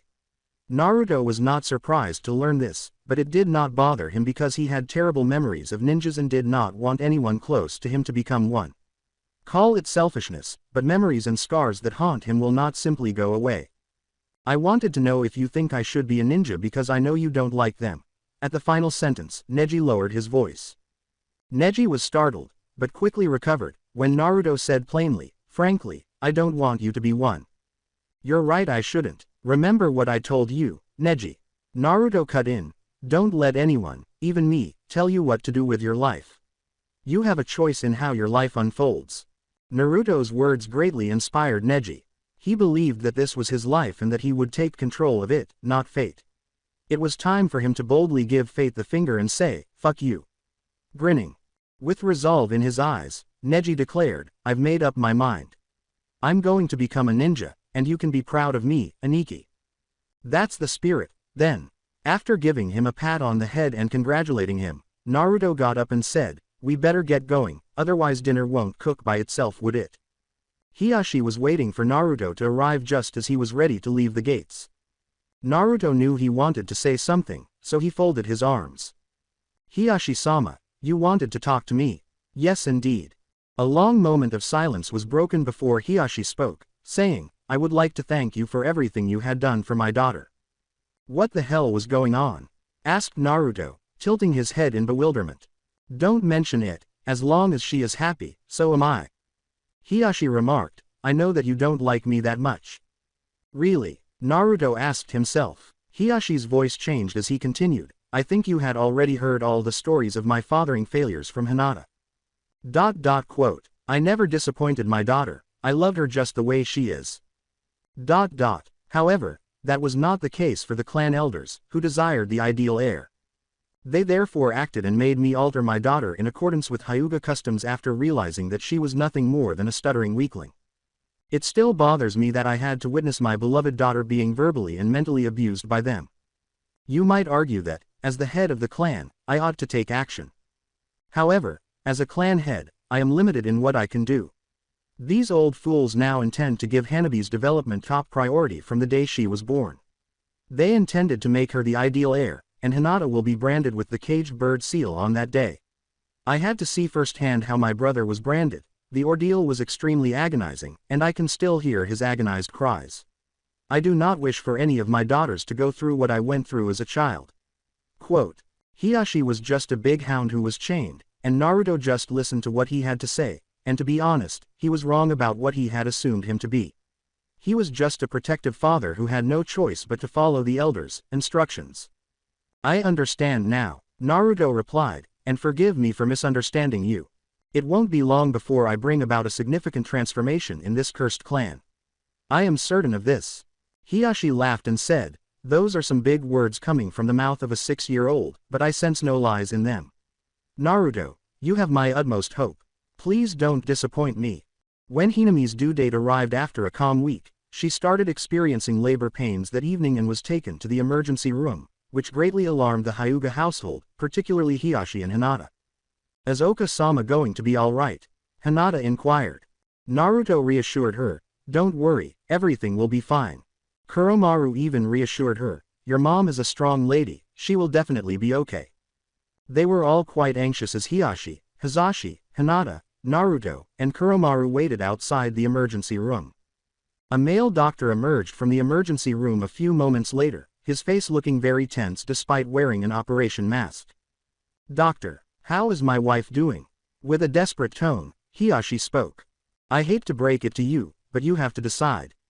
The words, do you want to save the mother or the child's life? Rocked Hisashi to his core. He was terrified, not scared. Don't say that, doctor. You're capable of doing something, right? Hisashi grabbed the doctor by the collars, already crying. Holding his brother back, Hisashi said, brother, control yourself. I'll do everything I can, the doctor said, but anticipate the worst. He then returned to the emergency department. Doctor, she gave birth to a baby girl. Hinami gave birth to Hanabi after an hour of labor. She was so worn out that she had passed out. All her vitals are normal. The mother is completely fine, just unconscious due to exhaustion. The doctor said, "You said the baby was a girl, right?" And all of the staff members in the room smiled. "Yes, sir. Reikage-sama is going to very pleased at this news. So what shall we do with them? According to the mission, we are to kidnap the newly born Hyuga baby and take it Kumo. What about the mother? Kill her, then tell her family that she died during the childbirth, and we could not save her nor her child.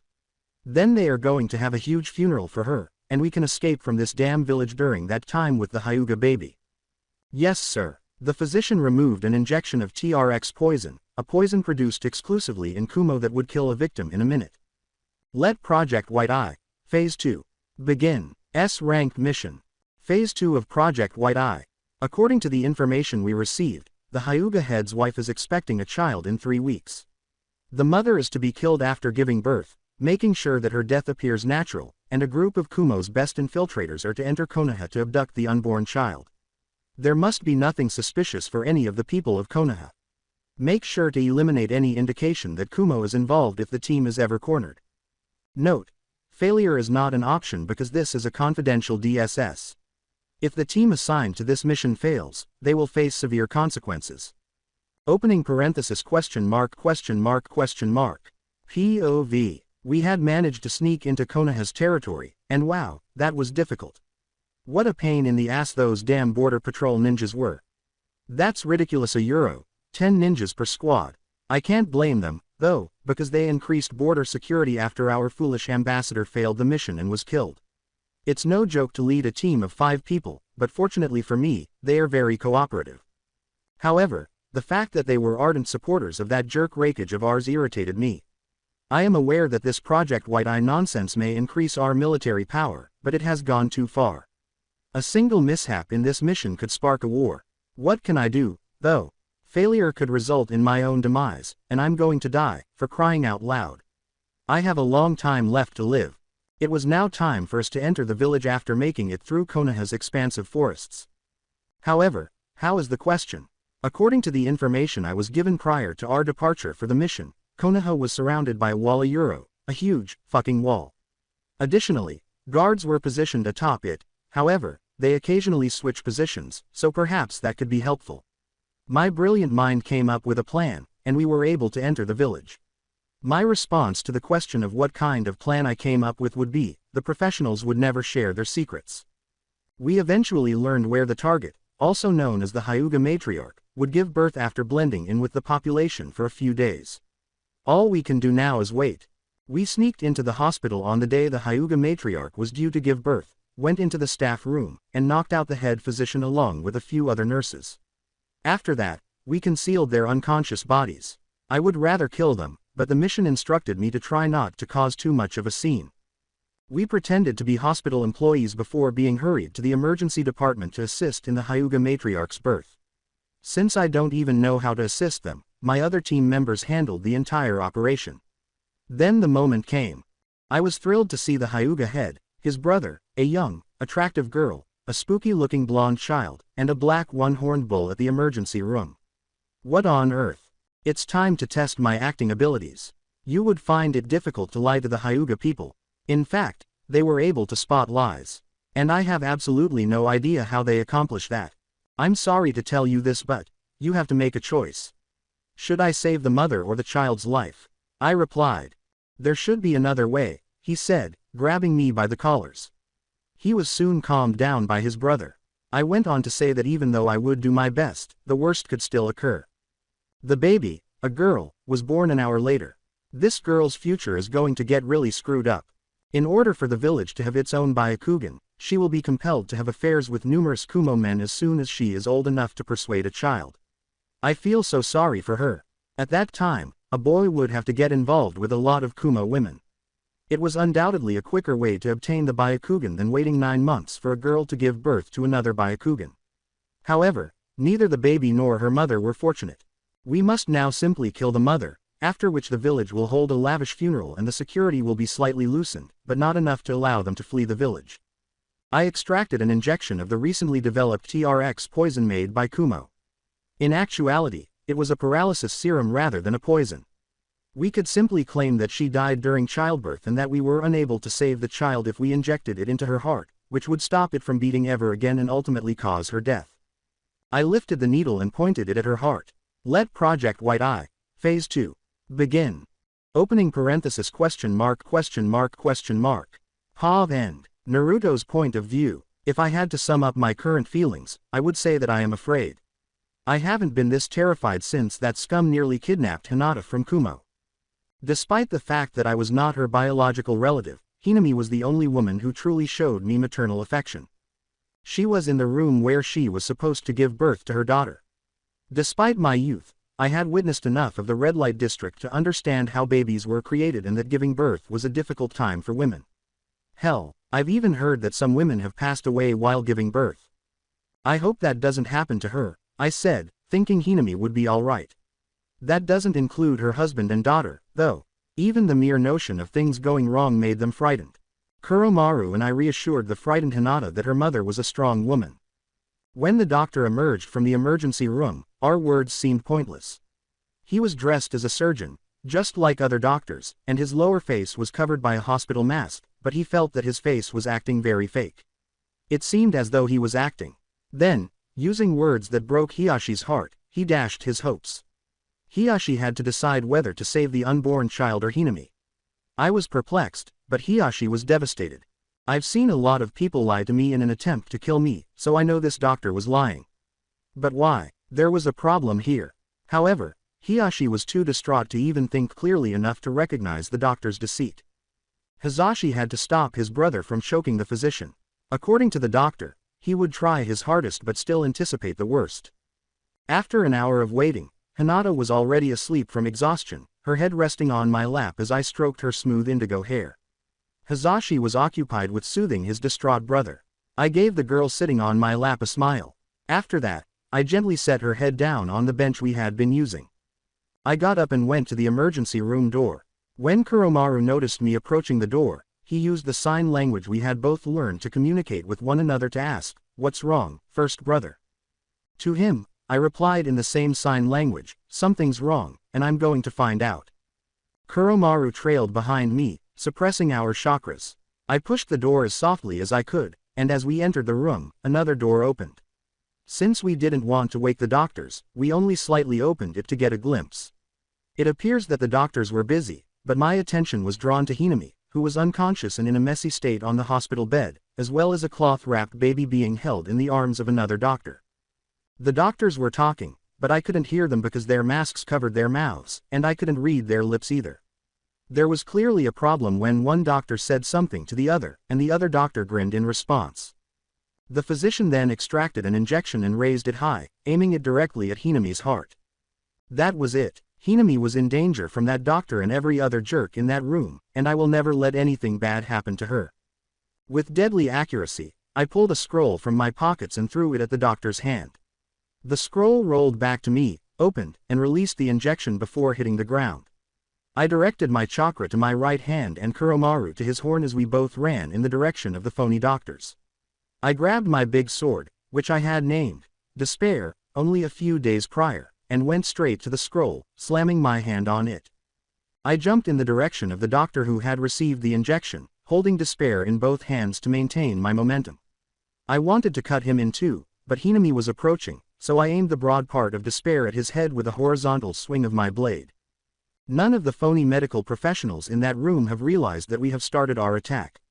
The doctor who administered the injection turned to face us, but I struck him with my sword, right in the head. With a thump, the man was hurled directly into the room's corner.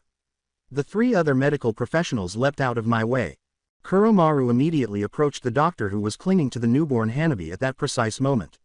He struck his target's liver with his chakra-enhanced horn using his brute force.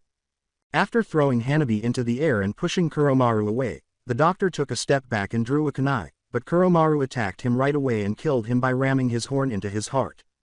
Kuromaru's quick reflexes allowed him to grab the cloth and wrap it around Hanabi's mouth as she fell toward the concrete floor. He hurried over to my side and laid Hanabi on top of Hinami's unconscious body. Our sneak attack was successful, which is why our assault has progressed this far. The roles have now been reversed. The other 3 fictitious doctors had already formed up, and we started glaring at one another while staring into each other's eyes. Following a lengthy period of silent glaring competition, I used our sign language to indicate Kuromaru. Kuromaru nodded in response. I yelled, "Second brother now." After that, Kuromaru kicked the bed with his hind legs while Hanabi and Hinami were inside. The wheeled bed shot toward the door of the room. The rocketing bed was pursued by the phony doctors, but I refused to give in to their demands. I hurled a scroll in the 3 phony doctors' direction. A few meters ahead of them, the scroll fell to the ground. I yelled, "Release," while forming a one-handed ram seal. 2 of the phony doctors slipped and fell on their asses as the scroll glowed. It was a simple but very helpful slip scroll that, when activated, would make the surrounding areas slick for a few seconds. The last of the fakes leapt to the ceiling and stayed there after realizing that the scroll had made his teammates trip. The situation was dire, so I thought, great, they were all ninjas. The slip scroll made it difficult for the 2 other ninjas to gain a solid footing as they attempted to stand up. I swung Despair, trying to cleave him, but the ninja stopped it with his kunai. Kuromaru and I saw this and acted, approaching the 2 ninjas as though we were skating on ice. He scoffed at me and said, "Is that all you got, punk?" Which I just grinned at. No, that's not all. His heart was in his chest, and a black horn emerged from it. The ninja fell to the ground, clearly dead, and Kuromaru, wearing a filthy, blood-stained horn, was behind the dead ninja. Suddenly, the 2 ninjas that were left began hurling kunais at us. I simply used the broad part of the blade as a shield to hold Despair in front of us. After that, the ninjas emerged from our sides and gave me a roundhouse kick. My hands were knocked free of Despair, and I smashed into the wall, thumping spine first. Despite my high pain threshold, that was extremely painful, and I grunted in agony. I reached out to grasp a kunai that was in front of me, but it impaled my hand when it struck it. I let out a painful grunt and tried to remove the kunai from my grasp with my other arm, but I was stopped by a powerful foot stomping on my back. The ninja lifted me up by grabbing my neck. The ninja sneered and pointed to Kuromaru, who was on the ground with a kunai held dangerously at his eye and his neck being grabbed by another ninja. "You and your meat bag over there gave us a lot of problems, you know." The ninja tightened his hold around my neck and said, "I'll make sure you die as painfully as possible." I forced his hand to release his hold on my throat with my left hand, which was uninjured, because I was unable to breathe. I tightened my hold on his hand, causing the ninja's face to twist in agony. "You have a vicious grip, punk, but that won't save you." The ninja tightened their hold on my neck. My left hand became limp. I was having trouble seeing clearly. Kuromaru's face was covered in fear when he saw me. He immediately bit the ninja's hand, who was obviously preoccupied with his fellow ninja choking me. The ninja holding my throat was distracted by the ninja's agonized scream. The hold on my throat slightly relaxed, but not enough to allow me to counterattack. On the ninja face, I extended my injured hand. Because of all the rigorous grip training, my palms were large and extremely rough despite my youth. Squeezing the ninja's temple with my thumb and 3 other fingers, I covered his upper face with my palm. He let go of my throat as the ninja let out a cry of agony. There were weak points in the human skull, particularly the temple. Apply pressure there, and you will experience excruciating pain. The ninja tried to take my wrist away from his face, but I refused to let that happen. It wasn't for nothing that I spent the last 10 months honing my grip strength. The ninja's temple was being squeezed by the kunai that had impaled my hand, which was still there. Using my uninjured hand, I made a fist and struck the kunai with tremendous force. The ninja's face was also punctured by the kunai, which emerged from my palm after digging even further into my injured hand. The ninja collapsed to his knees, limping and stopping his breathing. He had passed away. The ninja used his other hand to force Kuromaru to release the vicious bite as he bit the person holding him down. Kuromaru hurried to his feet and focused his chakra on his horn, slamming it into the ninja's knee. There was a loud scream of agony. When the ninja counterattacked by punching Kuromaru's head, Kuromaru jerked his head and pulled his horn out of the ninja's knee, leaving a terrible hole in it. Kuromaru wasted no time in ramming his horn at the ninja's neck after the ninja lost his balance and fell to his knees. There was total silence after that. Despite suffering numerous injuries, we had vanquished a group of ninjas. With a metallic ting, I had yanked the kunai from his grasp and dropped it to the floor. Kuromaru's aura and mine had already begun to heal us, spreading throughout our entire body. Here, I sustained the most injuries, and I could feel every nutrient leaving my body. I was also extremely hungry. However, I have more pressing issues to attend to. I had sent the ninja flying, and he was beginning to regain consciousness. Both of us moved closer to the moaning ninja. I don't want to take any chances because I've already dealt with enough ninja shit today. For Kuromaru's safety as well as mine, I had to amputate arms and legs. He cried out in agony as I severed his legs with despair, and he cried out once more when I severed both of his arms. I had no sympathy or compassion for this scum in front of me. I had already dealt with enough crap in my life, and now, at last, I had found people who welcomed me and gave me things that this cursed life of mine had never given me. A bunch of idiots are now attempting to take that away from me. For these scums, death was merely a mild punishment. The ninja with no arms or legs turned to face me before turning to face his deceased teammates. With the intention of severing his head, I raised despair above my head and asked, "Any last words?" The ninja, however, burst out laughing. This was really confusing, so I asked, "What's so funny?" The ninja's face changed into a spooky smile as he said, "I'm not gonna go to hell alone. I will drag you along with me." His shirt suddenly began to smoke, and the other deceased ninjas followed suit. This did not bode well. 5 explosive tags were affixed to his chest when I used the tip of my sword to open his shirt. Those tags were burning, too.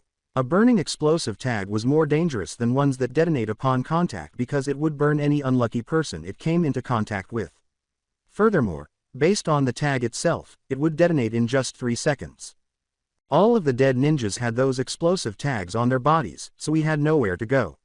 We had no choice but to prepare for impact.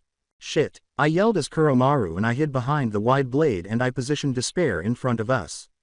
Everything turned white. I experienced a burning sensation throughout my body, and my hair was totally burned, leaving me bald. Even worse, I was unable to hear anything. I'm not going to die just yet. I have found someone who loves me despite my imperfections, and I have no intention of leaving them. I am not giving up on life. Never. Abruptly, Kuromaru's aura and mine started acting strangely. After spreading over our entire body, it compressed itself to harden and took the shape of armor around our bodies. That was something, though. When I opened my eyes, I was in a damp sewer that I knew well. I turned to see the same enormous fox locked behind the enormous gates after hearing a deep voice say, "Welcome back, Naruto." Well, that was a bummer. It certainly is. There was another voice. Many months ago, I was drawn to this location by the same enigmatic figure. "Well, look who finally showed up," I responded. With an eerie smile, the shadowy figure said, "Well, long time no see." Smiling demon. I'm not dead, am I? I just want to confirm that this was my mindscape. The shadowy figure said in a highly amused tone, "Nope. You're one tenacious bastard. That aside, is Kuromaru in all right?" Well, there are only few people that faced an explosion at point-blank range and lived to tell the tale. That includes you two freaks of nature.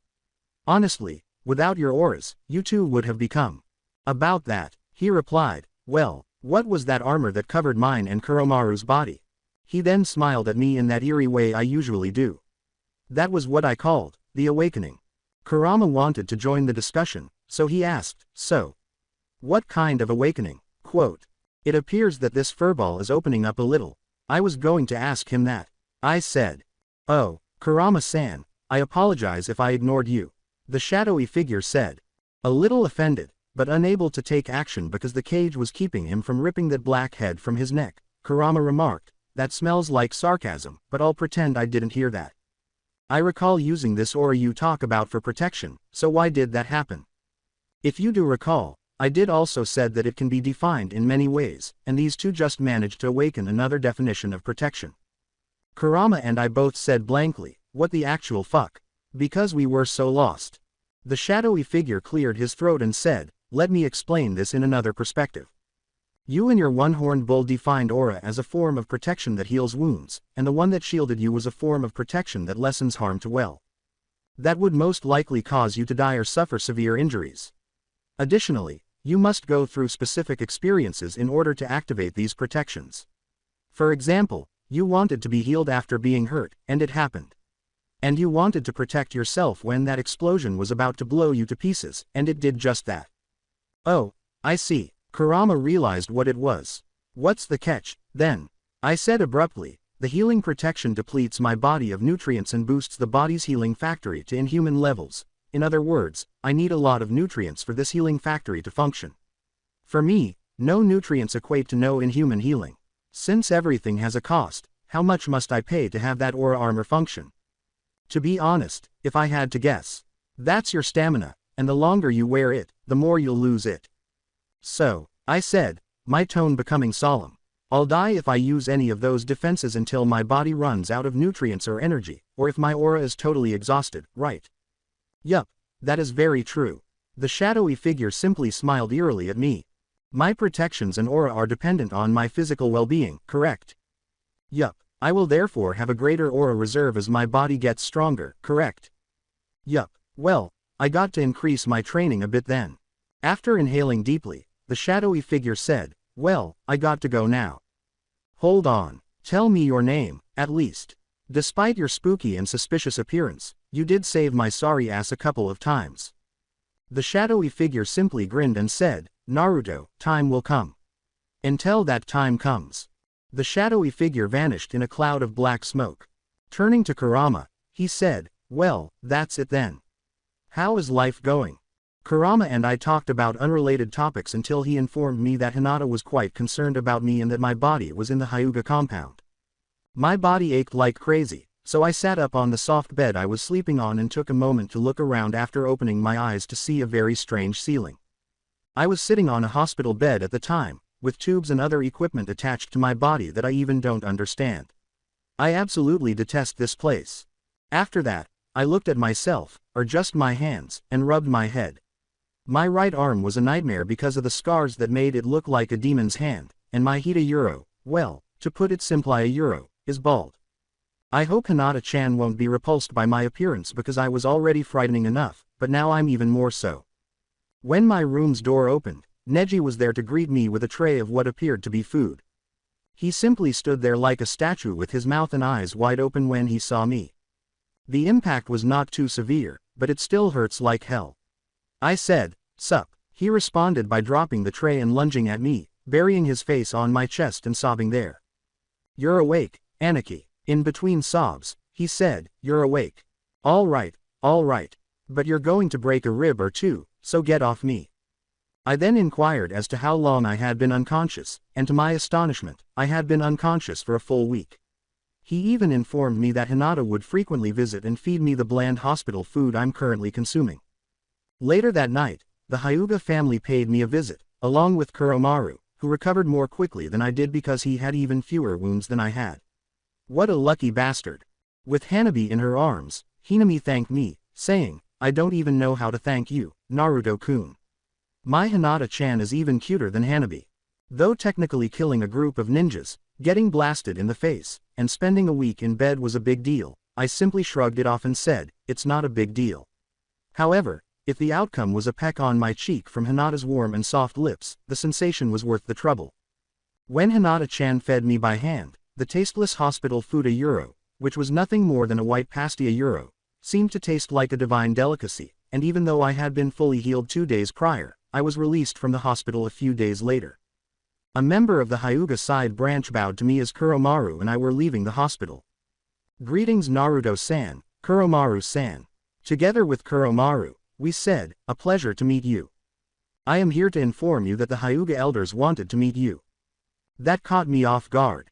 I'm not sure why those old farts wanted to meet me, but I have a feeling it will be something interesting. When we arrived at the Hyuga compound, we were shown to a room where a large number of members of the Hyuga main branch, primarily elderly, were present. They gazed at me with eyes that denigrated my existence. I detested those eyes and would have ripped them out of their sockets if Hinata hadn't been there. Naruto-san, said a senior member, we all have gathered here to extend our gratitude to your selfless service in protecting the Hyuga matriarch. His words were completely emotionless, and even though the elders in this room all had expressionless faces, they were not particularly pleased that I had saved Hinami. We Hyuga are not a very giving clan, but you have done a great service to our clan, the elder went on. Ask for whatever it is you want. The Hyuga will fulfill your wish to the best of our ability. I was thinking, oh, this is going to be good, but I needed to double check first. Actually, are you going to fulfill my wishes? Indeed, anything you desire. Wealth, notoriety, authority. What is it you desire? I just hit the jackpot, damn it. I wish for one thing, I said after clearing my throat. What is it? I wish for, yes, that neither Hinata-chan nor Hanabi-chan is to be branded with the caged bird seal. They were all furious at my request, and I can't blame them either. It was as if hell had just arrived on Earth. I was yelled at by another Hyuga elder, you idiot, who granted you the authority to demand such things from us. Aren't you the one who said that you'll fulfill whatever wish I wanted, or is it that you Hyuga can't keep promises? I wonder what others would think if they heard this. Any idiot who dared to disagree with my wish was silenced by my statement. However, some obstinate idiots were still making every effort to alter my wish. But that's too much, can't you ask for something else? I pretended to be thinking as I started to scratch my bald head. The plan, A, didn't work out, so I guess I'll have to use B.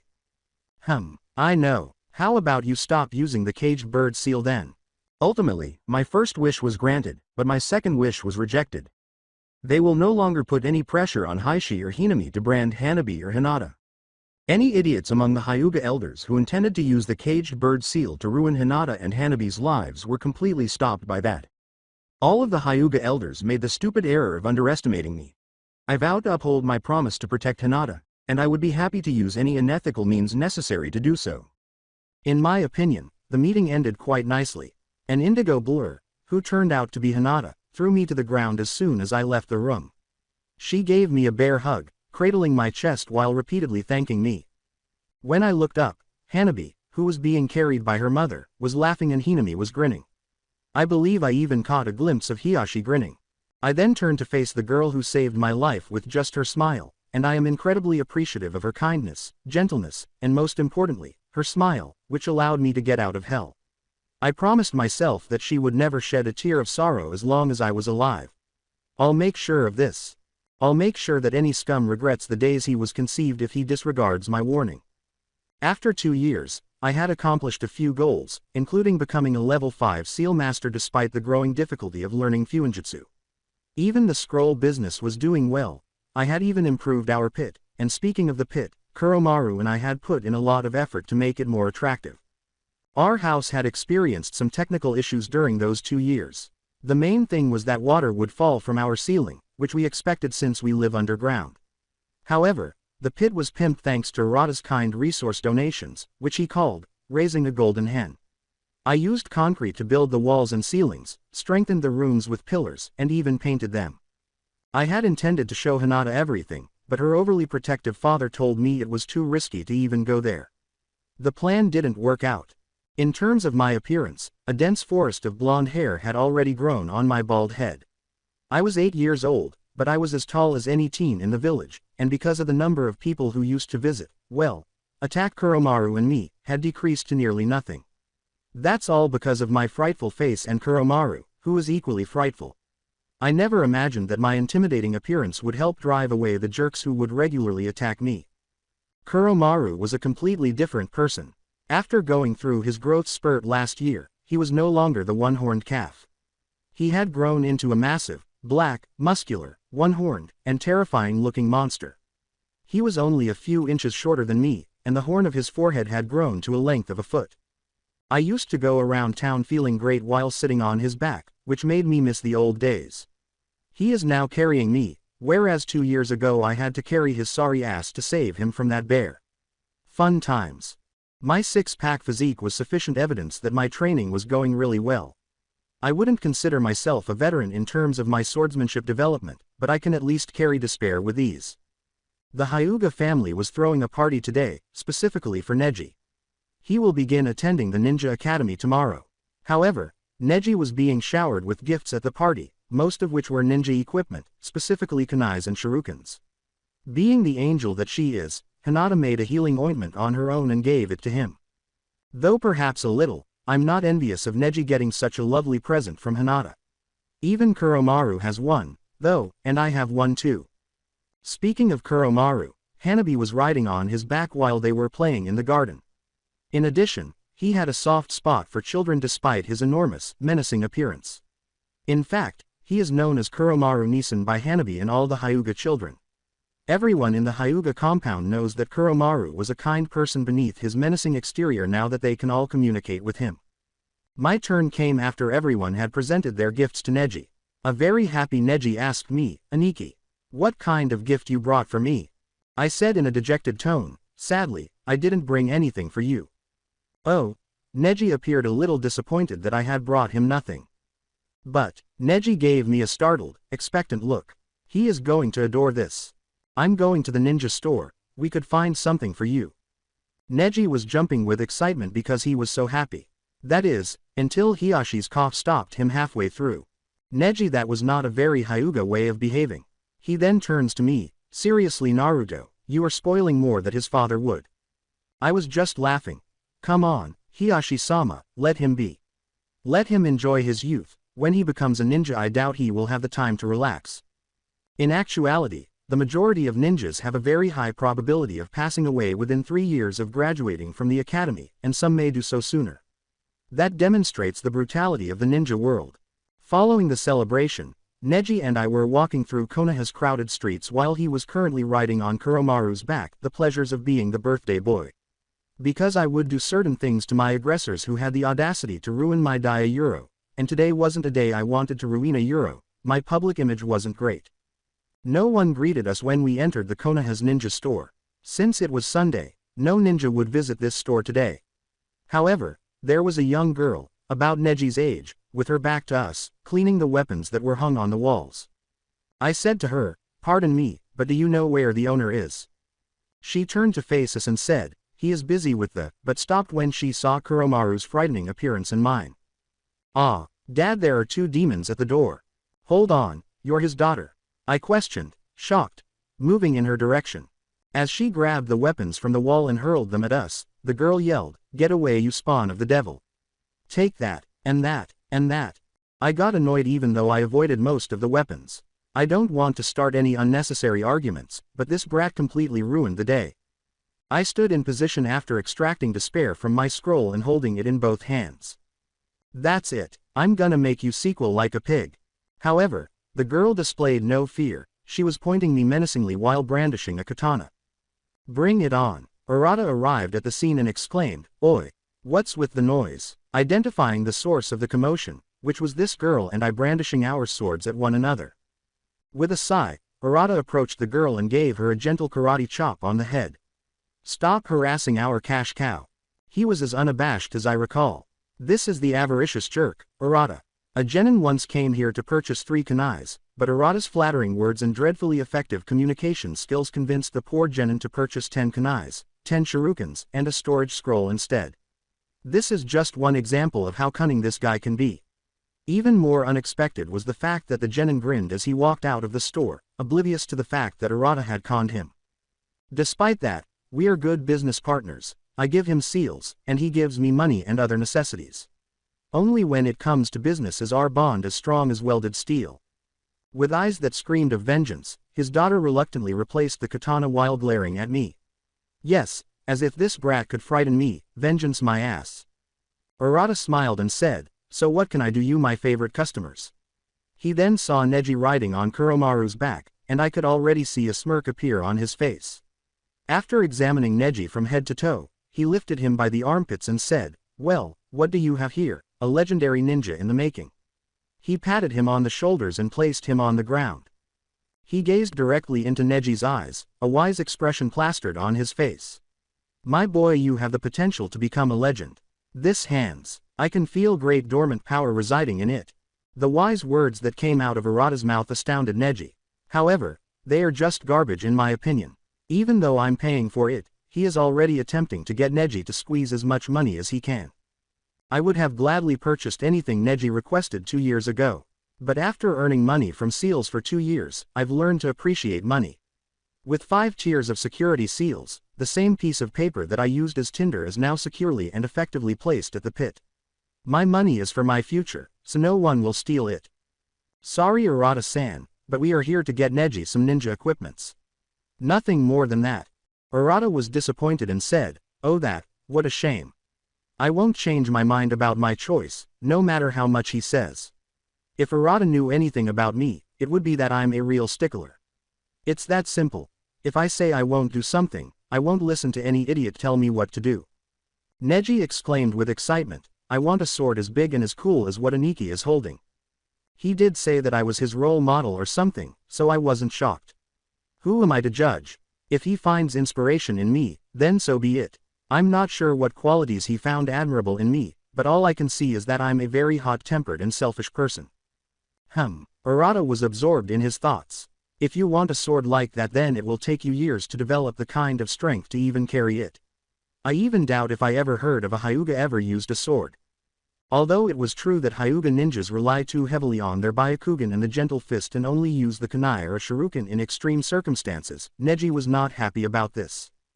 Neji grinned broadly as Arata remarked, but who am I to stop someone if he wants to use a sword? Wait here a bit, okay? Arata moved behind the drapes that concealed his storage room. Arata emerged with 3 storage scrolls a few minutes later. Although they weren't as large or heavy as my despair, they each had a sword inside, and we were still too big for Neji. Neji ultimately selected a great sword with a single edge that was just a foot shorter than mine. When Neji attempted to raise the sword, he and the weapon both fell to the ground.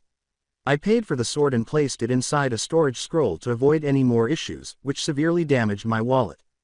Arata questioned Neji, so young lad, you are joining the academy? Yes, I'm going to be a great ninja like my father and a great person like Aniki. Arata pointed to the girl, who we now know was his daughter, and said, well, I have good news then, you see this young lady over here is joining the academy as well. She wore a Chinese shirt and black pants, had her brown hair tied in a bun, and was only a few inches shorter than Neji. Come here and tell them your name. The girl with the brown hair stepped forward and proudly introduced herself. My name is Tenten, and I'm going to the greatest kunoichi just like Tsunade-sama. Yes, exactly, as though a brat like her would achieve the same level of fame as that renowned sucker. PFF'd. Yeah right. I burst out laughing at her. Hey, don't look down on my dream. She was inspired by Neji's speech, which said, I believe you can achieve it. If you work hard and don't give up, you will definitely be a great ninja. Just like Tsunade-sama. Hee, don't flatter me that much, the blushing girl claimed, embarrassed. Arata and I just gazed at the image of 2 children inadvertently flirting with one another. We made the decision to leave the store before the strange day got any worse. As Neji arrived at the Hyuga compound, he was displaying his sword to his relatives. His parents were extremely proud of him, particularly since he had made friends before the academy had even begun. The children at the Hyuga compound led dull lives because, for a variety of reasons, they were not permitted to interact with the villagers. Thus, their friends were limited to members of their own clan. The size of the sword astounded Hinata and Hanabi, who attempted to lift it but were unsuccessful because it was too heavy.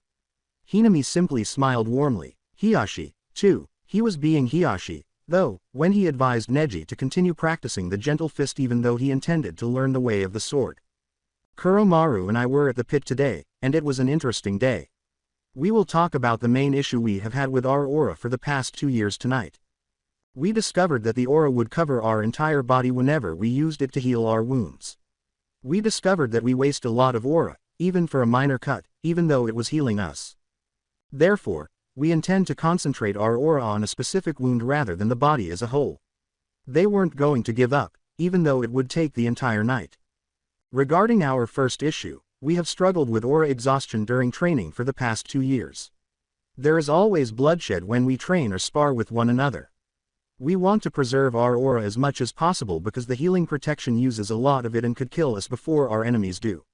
Furthermore, it was like watching 2 sworn enemies battle to the death if anyone witnessed how we spar. We fight as if we were attempting to murder one another. We don't despise one another. The reason for this is that fighting as if our lives depended on it makes us tougher, faster, stronger, and most importantly merciless. It also fortifies our brotherly bond. It's a cruel world, so, you don't be kind to your enemies because they won't be kind to you. For this reason, we fight with everything we have during our sparring session. We are currently in our pit in the kitchen. There were numerous shelves stocked with food in the rather spacious space. Because our bodies require a lot of nutrients to heal wounds, we have a huge appetite. Food is therefore essential to us. Since the floor was far more comfortable than a chair, we were seated there. Both of us were thinking deeply about our issues.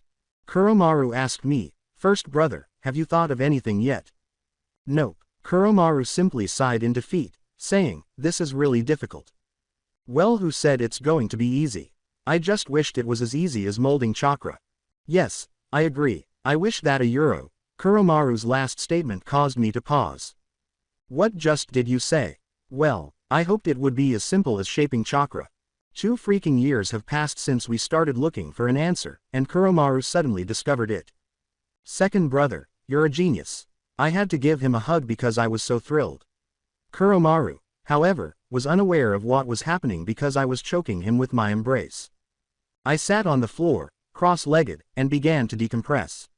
I concentrated on creating my aura, but the true issue now arises. It takes no effort to release aura and allow it to cover my body, but using any of the protections will begin to deplete our energy or nutrients. I tried to control the bloody red aura that surrounded my entire body. After 2 years of aura training, we now know that aura is a gaseous substance that emanates from our bodies and vanishes after 5 seconds. However, attempting to manage it was as challenging as catching the wind. I have often wondered why Kuromaru's aura is dark blue and mine is bloody red. That question, however, had to wait. I started to get a headache after an hour of tiresome work trying to get my aura to move to my hands. It was so damned hard. My right hand now held the aura that had enveloped my entire body. It looked cool, I must admit, like my hand was clinging to something burning. Now, let's see if Kuromaru's theory holds water. Using a kunai, I cut my right hand slightly. It was healed in a flash. It works, and I didn't feel like any of my nutrients were being used up while my little cut healed. Alright, we're making progress here. Even though tonight was an incredible night, I had to go get some rest because I have a crucial job tomorrow. The following morning, I was at the gates outside the Hyuga compound. The sun was shining brightly, and the birds were singing their lovely songs. I have to drop Neji off at the Ninja Academy today. I had the honor of dropping Neji off at the academy because Hizashi and his wife were leaving the village early for some business-related activities.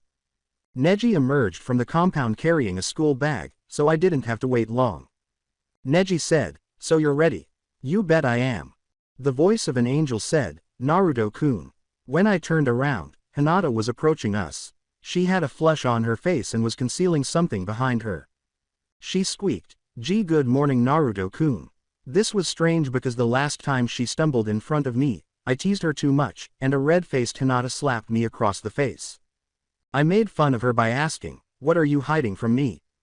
Hinata reddened even more. "Please stop teasing me," she pouted, and I laughed at the sight. "Alright, so what is it?" She brought a bento box in front of me and said, "I made a bento for you." She avoided making eye contact with me by keeping her eyes closed. All praise and glory to God. Is this actually taking place? Hinata-chan got me a bento. I put both of my hands on the bento box and called out to her, "Hinata-chan." She opened her eyes hesitantly, glancing at my face, which was adorned with a radiant, joyful smile. Hinata blushed again when Neji remarked, "Aniki, you know she spent the entire morning making this for you." Auntie even offered to help her, but she was persistent, saying that she will do it all by herself. I asked, "You did this, all for me?" And she merely nodded shyly. With a smile still on my face, I gently took her hands. "Thank you." Hinata timidly said, So you like it?" To me. I smiled contentedly at her and said, "Like it? I love it." She even gave me a smile. It was a wonderful day. Hinata's smile was so radiant that it appeared to turn the background white, and sakura leaves started to fall. What? No sakura trees were in the area. No, who gives a damn? And then I heard angels singing. What the fuck? But how can that be? No, who cares? Then I heard bells ringing. Who cares? This is getting really weird. Neji was taken aback by the sight that blazed in his eyes, but we lovebirds were unaware of it. Everything turned white in front of him, and in the middle of this white scene, Hinata and I were holding hands and grinning affectionately. Angels appeared and started singing, sakura leaves started to fall, and there was a joyful ringing of bells. Neji cried out, "This is definitely a genjutsu. I got to dispel it." He instantly made a ram seal and said, "Kai." But it didn't work. Kai. Failed again. Kai. Kai. Kai. Despite his best efforts, the scene he thought was a genjutsu persisted. He had to shield his eyes from the beauty of the scene. We had to depart later to drop Neji off at the academy. He gave me a stupid look when I extended my hand to him. What? I thought you would like to hold hands. Aniki, we are men and men don't hold hands. Just wow. Alright, let's proceed. We reached the academy, which was actually quite close to the Hokage Tower. All of the children were in the hall, and I was standing at the sides with the parents. The young ninja hopefuls were listening to a motivational speech from the Hokage, who was also there, but I didn't care for such speeches. I went to Arata's because I saw that he was also there. I waved at him and said, "Sup Arata. Fancy seeing you here, so where is Neji?" I gestured to the children in the group, pointing in particular to Neji, a long-haired boy who was standing in awe and paying close attention to the Hokage's speech. I heard rumors about me being whispered by those around me. Isn't that the demon, who allowed him to enter here? What is Hokage-sama even doing? Allowing this filth to even exist. I wonder which filthy whore even gave birth to him. Why don't he just die? Nobody would even care if he died.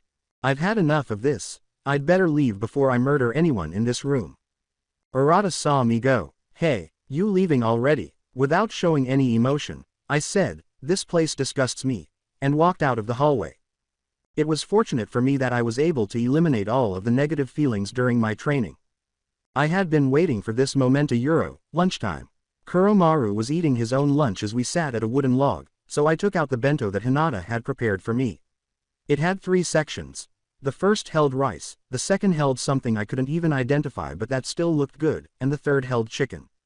My lunch looked and smelled so good that I was practically drooling. Now I just need to eat it. Grabbing my chopsticks, As Kuromaru approached the bento box, he pointed to the chicken with his front leg and said, "First brother, did Hinata-san make you that? Can I taste that chicken? It looks delicio." Slam. I abruptly struck the log with my chopsticks and came within 2 inches of impaling Kuromaru's leg. I'm sharing like the devil. Hinata created it specifically for me. She didn't even insist that I tell anyone about it.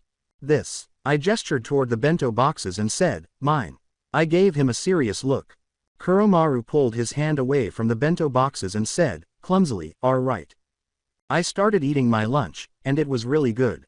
Even though I think of myself as a good cook, this lunch was absolutely amazing. It was clear that she put her whole heart into it, and I adore it. When evening arrived, I had to go to the academy to pick up Neji. Neji waved at me and said, "There he is. Aniki, over here." I was not happy, but he appeared to be. Tenten, a very obnoxious brown-haired girl, asked, "Why is this guy here?" She was still upset with me, I suppose. I have no time for such nonsense. I have more pressing tasks to complete. After that, we left the academy. I was walking quietly while the 2 kids were chatting contentedly and completely ignoring me. At last, we arrived at the ninja store, or more specifically, Tenten's residence. Arata was counting money at the counter. "Welcome my dear customer, it's just you." I sarcastically said, "Well, see you later, future Tsunade-sama." Tenten asked me in a frustrated tone, "Is that sarcasm I hear?" That's one big word coming from a 6-year-old. And yes, it was sarcasm. "Why you?" With that unabashed smile, Arata asked, "Naruto-san, would you mind picking up Tenten as well if you are dropping Neji off at the academy tomorrow?" Hell no. At the grave marker, standing like a statue at the memorial stone, a lone figure gazed at the names engraved on it, especially 3 of them. His white hair defied gravity, and his forehead protector acted as an eye patch over his left eye. With a weary sigh, he said, "Well, things are never quiet with him around." His tone was upbeat. "My rival, how is your day? Still blaming yourself, I see. Guy the first heard you are planning to take in an apprentice. And I already found him. He have such a youthful passion, even when he is not capable of using ninjutsu, he doesn't give up. That is the power of youth. Ah, I see. I will show him the path to greatness. His youthful passion will burn as bright as the sun. And if not, I'll run 500 rounds around the village with my hands." Well, good luck with that. I don't need luck, I have the power of youth by my side. Neji's point of view. For me, waking up at 4 in the morning is as natural as breathing because I am typically a morning person. After that, I would go to the dojo and begin practicing the gentle fist. After that, I'll wash myself with cold water since, according to Aniki, it has more benefits than hot water. I saw Hinata-sama preparing Aniki a bento lunch in the kitchen. She had been preparing bentos for Aniki every morning after training ever since she finished reading the book, The Way to a Man's Heart. One of the best ways to a man's heart is through food. There is no way I can argue with that. A wife's husband is extremely fortunate if she can prepare delectable meals. It seemed as though Hinata-sama had an innate talent for creating delicious food. Even the best Konoha restaurants could never match the taste of the cabbage soup she used to make, as I have personally experienced. Uncle, who has a very particular taste in food, even complimented Hinata-sama on her culinary abilities. Aniki is extremely fortunate to have Hinata-sama as a cook. 2 weeks have passed since I started at the academy, and every day has been amazing. I don't want to boast, but I seem to do exceptionally well in every task the academy gave us. I was always at the top, whether it was in academics or sports. However, Aniki told me that I must never be arrogant, so I will never be. I need to be confident, but not to the point of being overconfident. People's pride can be their undoing. Tenten is waiting for me at the compound gates, so I go there after breakfast. Tenten is a really intriguing girl. She is the only person in the academy who could compete with me for Rookie of the Year. If she could perform well in the academic component, that is. However, she is a monster in the academy's physical curriculum. She is able to hit a bullseye with each of her 5 consecutive kunais. Even with the Byakugan's assistance, I never feel confident enough to accomplish the things she can. She stands out from the other girls at the academy primarily because she is driven and determined to be a great kunoichi. She said, "Good morning Neji-kun." To me, "Same to you Tenten-chan." She said to Hinata-sama, who was carrying a bento box for Aniki, "Oh, Hinata-chan, good morning." Hinata smiled and said, "Same to you Tenten-chan." I told Tenten, "You know you should call her Hinata-sama, she is the next heir to the Hyuga clan." I was confident that Hinata-sama would become the greatest clan head in the future and that she was deserving of the title. "It's okay Neji-ni-san, I don't need any honorifics," Hinata replied. Tenten smiled as she approached Hinata and said, "See, I told you she likes me to call her Hinata-chan." "So, what do you have inside the bento Hinata-chan?" "Well, there's boiled rice, spicy yam cake and beef meatballs." Tenten licked her lips and tasted the meal in her head, saying, "Yum, I can already tell that it is going to be delicious." She vowed that she had never tasted anything as delicious as what Hinata had prepared after having already sampled one of her divine treats.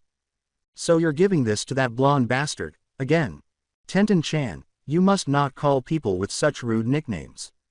"I can't help it, you know, he is very annoying, you know." "Say, Hinata-chan, what did you even in that blonde bastard? He is rude, annoying, greedy, selfish, and top it off he has a very scary face."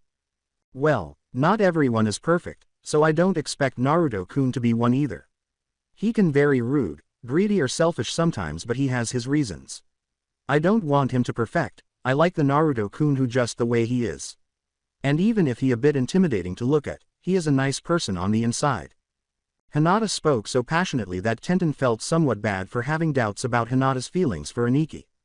Love is really strange. It can happen between two complete opposites or two birds of the same feather. Aniki and Hinata-sama fall on the latter.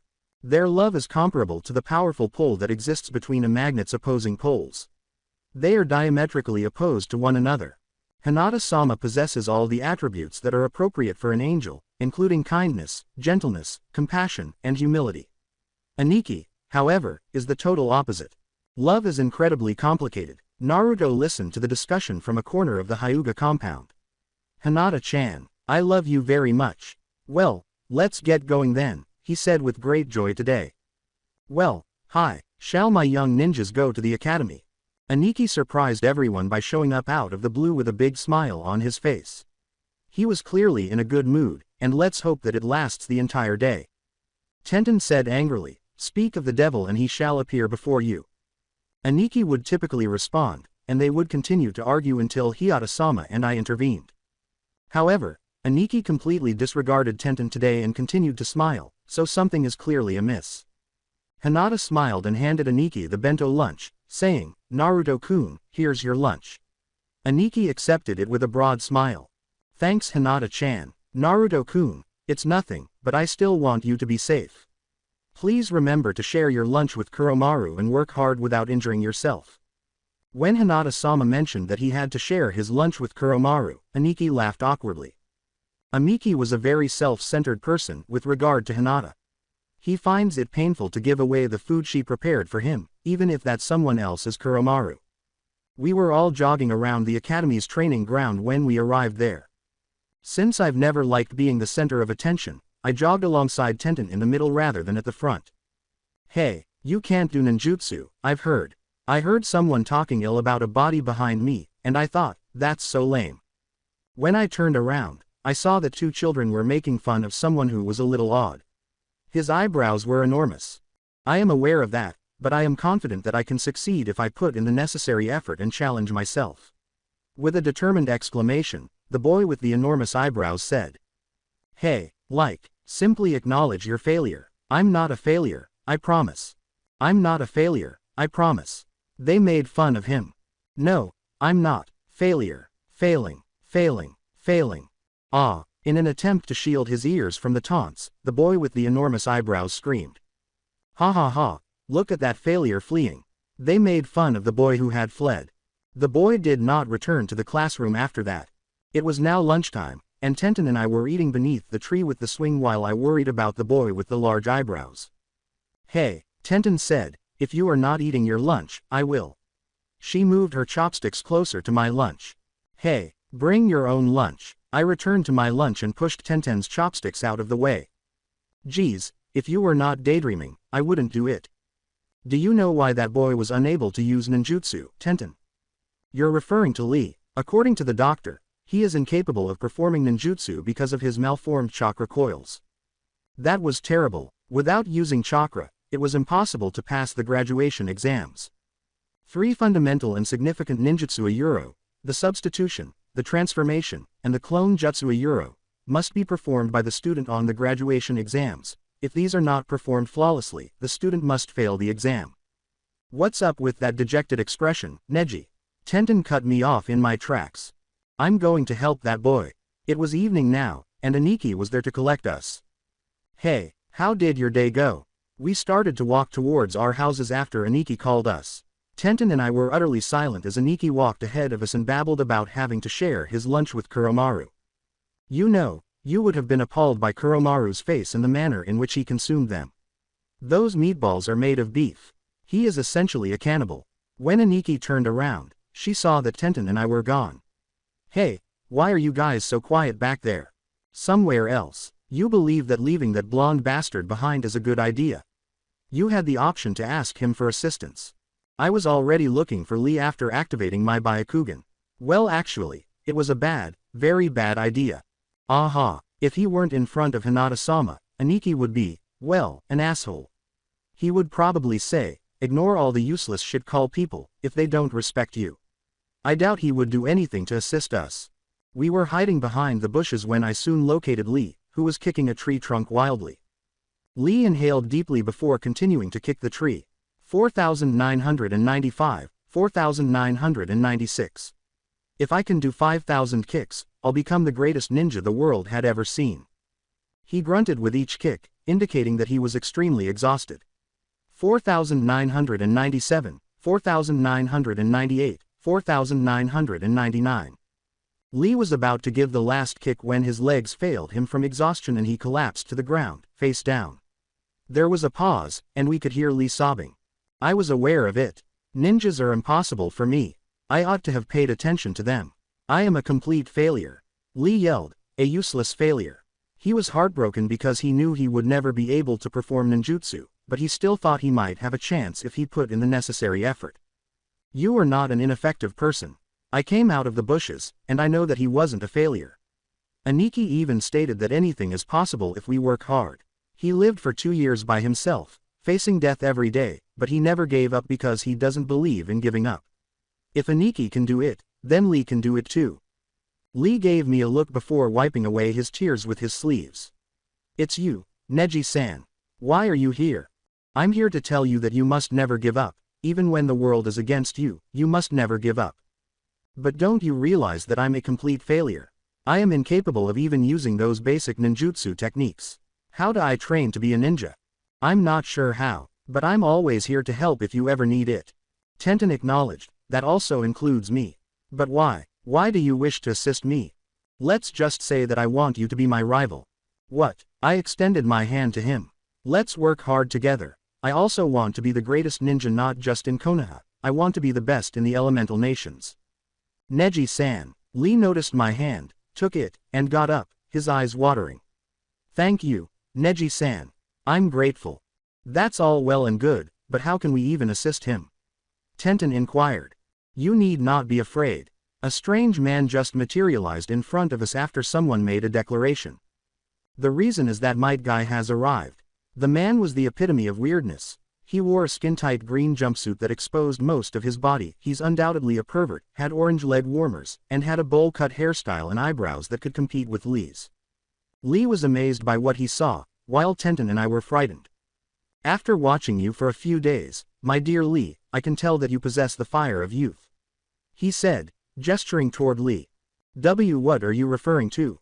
Lee asked naively. You my friend, you are a person who never gives up. You almost did, but your friend here not only did he rekindle the flames, he have helped you to strengthen the flames of youth. That should have made me proud, but I really didn't. You should be proud of being his rival. You know what, I felt that telling him to be my rival was a serious mistake. I'll assist you, Lee. Become my apprentice, and I'll demonstrate the strength of youth for you. Allowing me to fan your youthful flames will make you the greatest. However, how, sensei? Ninjutsu is not something I can do. Who said that in order to become a ninja, you have to practice ninjutsu? What? How is that even possible? We all cried. I am Konoha's green beast, the ninja who used taijutsu alone to make his adversaries shudder. The green beast of Konoha was the best taijutsu fighter the village had ever produced, and it was unbelievable that he was a ninja who only used taijutsu. Can I be as good as you, Guy-sensei? As good as me? No, I'll make sure you surpass me, and you will. Because the fire of youth will never go out. Quote. Then Guy-sensei said, so Lee, will you embrace the flames of youth? While extending his arms. Lee was never treated this way. He was constantly made fun of, denigrated, and told he would never be a ninja. Now, he had not only a rival, but also a teacher who would help him become the best. Lee jumped in Guy-sensei's direction, and the two of them embraced. Guy-sensei, hey Lee, Guy-sensei, hey Lee. We saw a scene that will haunt us for the rest of our lives, but it was supposed to be heartwarming. It was a genjutsu, and it was very unsettling to see an adult man and a young boy embrace while years were falling from their eyes. The scene in front of us abruptly changed to a cliff, and beyond that cliff was an ocean, and the sun was setting. Kai. I frantically attempted to cancel the genjutsu, but it was useless. I even tried closing my eyes, but the scene remained. What the hell? After 10 minutes, Guy-sensei thanked me, saying, thank you Neji for rekindling the flames of youth inside Lee. Why I suppose you're welcome. Tenten called me, Neji-kun, and said, don't you think that blonde bastard will be upset with you for staying home so late? Aniki would be furious if he caught me, and it was already getting dark. I'll simply slip back into the compound and make some plausible excuses, so don't worry. Aniki won't ever know. With confidence, I said. We just heard a shivering voice behind us, and I can tell whose it is. Really? We all turned slowly in the direction of the voice, and there stood Aniki, his eyes shining brightly in the dark forest, and that eerie smile on his face. Good evening Aniki. Naruto's point of view. The morning was pleasant today. Kuromaru and I were enjoying the beauty of nature as we ran our daily jog, the fresh air in the morning filling our lungs, birds flying and going about their business, and the sun rising, welcoming the new day.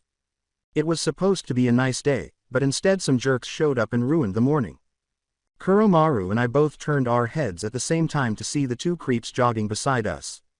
Lee, do you feel it? Do you sense the strength of youth rushing through your body?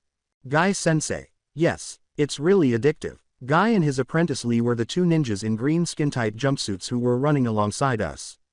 Since they started jogging, they have been yelling about this power of youth thing. I'm over this. Kuromaru and I accelerated, hoping to outpace them by running far ahead of them, but we were completely mistaken. Lee, thankfully, they are allowing us to challenge them. Let's demonstrate to them the strength of youth. Yes, Guy-sensei. They accelerated with a booming battle cry.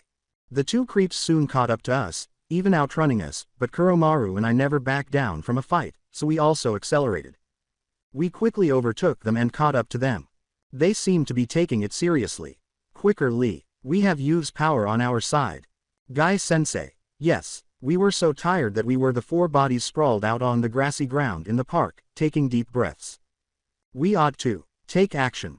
This. Guy took deep breaths and spoke, pausing at each word. That was a smart idea, but they are too weird for my taste, and I don't want to see them ever again.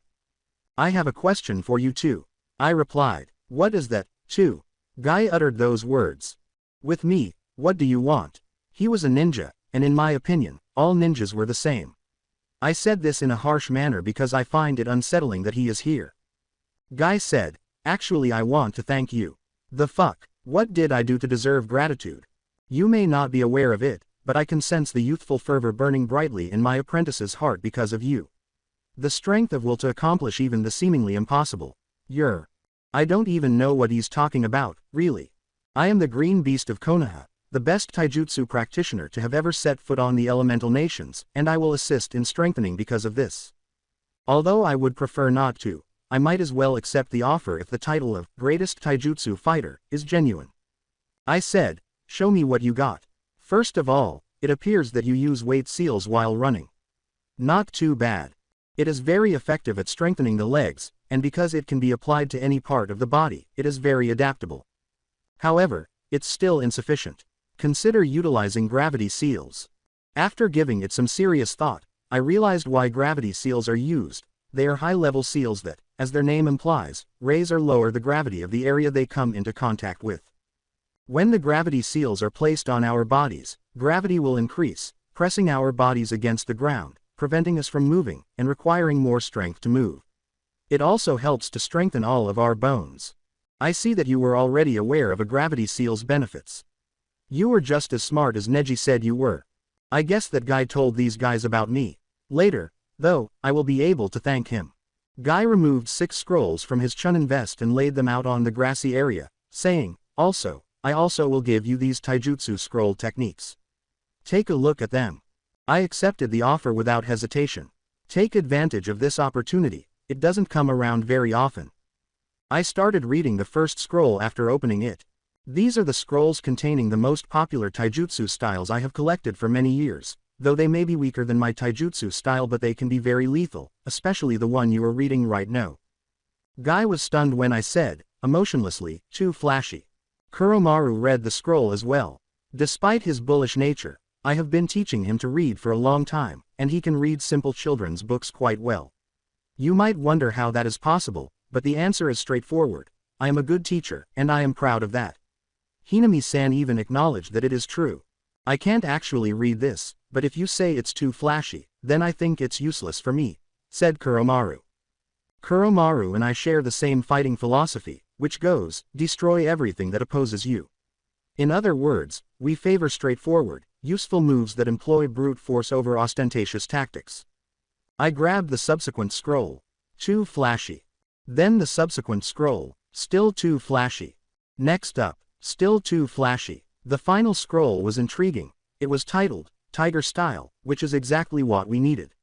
This fighting style emphasizes using your fingers, which have been strengthened to inhuman levels of training, to strike your enemies. These fingers can easily tear rocks like cardboard and flesh like butter. Kuromaru is well aware that if Lady Luck had been on his side during our bloody sparring session and he had succeeded in disarming me from my enormous sword, which I had named Despair, he would have won. I now have the opportunity to grow stronger and better. May I have them all? I inquired. Nothing in life is free, even if they were too gaudy for Kuromaru or me, who claimed that they wouldn't benefit us. If any jerk were to approach me and say, hey, you know, air is free. That jerk is either retarded or stupid. It's similar to a barter system in that not everything can be purchased with cash, but it is possible to purchase them with something of equivalent value. Carbon dioxide is released into the atmosphere when we breathe in air and pay the trees that provide it to us. Although love is not free, it can be achieved by spending time with the person you love. Time is a gift that all living things possess, and it cannot be refunded if it is spent on pointless things. However, I would be happy to spend it on Hinata. In summary, nothing is free, but if it is, take advantage of every opportunity to obtain it, as it is not something you will come across every day. Guy flashed me a smile and gave me the thumbs up. Naruto's point of view. At the Tower of the Raikage. Things were not going well in Kumo, particularly with the Raikage, who started abducting children or adults with unique bloodlines from various villages after his failed attempt to abduct the Hyuga baby, and even suggested abducting the granddaughter of Iwa's current cage. As he shouted at the council and stared at his restless father, he thought, "Old man, I don't know what is going on inside your head, but things have gotten too far. If our ninjas are caught in the process, it doesn't matter to me. For the benefit of the village, they are giving up their lives." This was not a leader, he was a dictator. The third Raikage roared, his voice so dreadful that it made the whole council shudder in terror. One person asked, "What exactly is better for the village? Is it kidnapping innocent people and forcing them to breed livestock to strengthen the village, or is it something else?" The meeting was interrupted by the appearance of a ninja. "What are you looking for?" The Raikage made a command. "Raikage-sama, we have been informed that spies are being seen on our village's property, and it has been verified that the group is from Konoha." The Raikage grumbled, "Those pesky punks. They have gotten very bold to enter our territory. Give this information to the search and destroy units, find those motherfuckers. And kill all of them." The ninja said, "Yes, Raikage-sama," and left the room. In the spy hideout of the Konoha. Inside a cave, 5 ninjas sat eating their rations by the fire. There were 3 females and 2 males in the group. One woman remarked, "It's getting very dangerous these days." "I agree, but we can't just give up, we must find intel that Kumo was behind the kidnapping and murder attempt." A man replied. Another woman pointed to a couple cuddling while they looked at a photo of their son and said, "I know, but aren't you worried? I mean, look at Suzuki-san and Hikari-san, they have a 3-year-old son, you know." Hikari glanced around the group. "Of course we are scared, but if this mission can lead to my son and all the children being able to sleep peacefully at the village, I'll gladly take the mission. I know you are very patriotic and all, but think about your son, spend more time with him. You might not know when you will see him ever again." The man replied, "By the way, I want to ask, what is son's name?" With a smile, Suzuki said, "Konohamaru, Sarutobi Konohamaru." I will continue the story in next part. Till then, we weeb offline.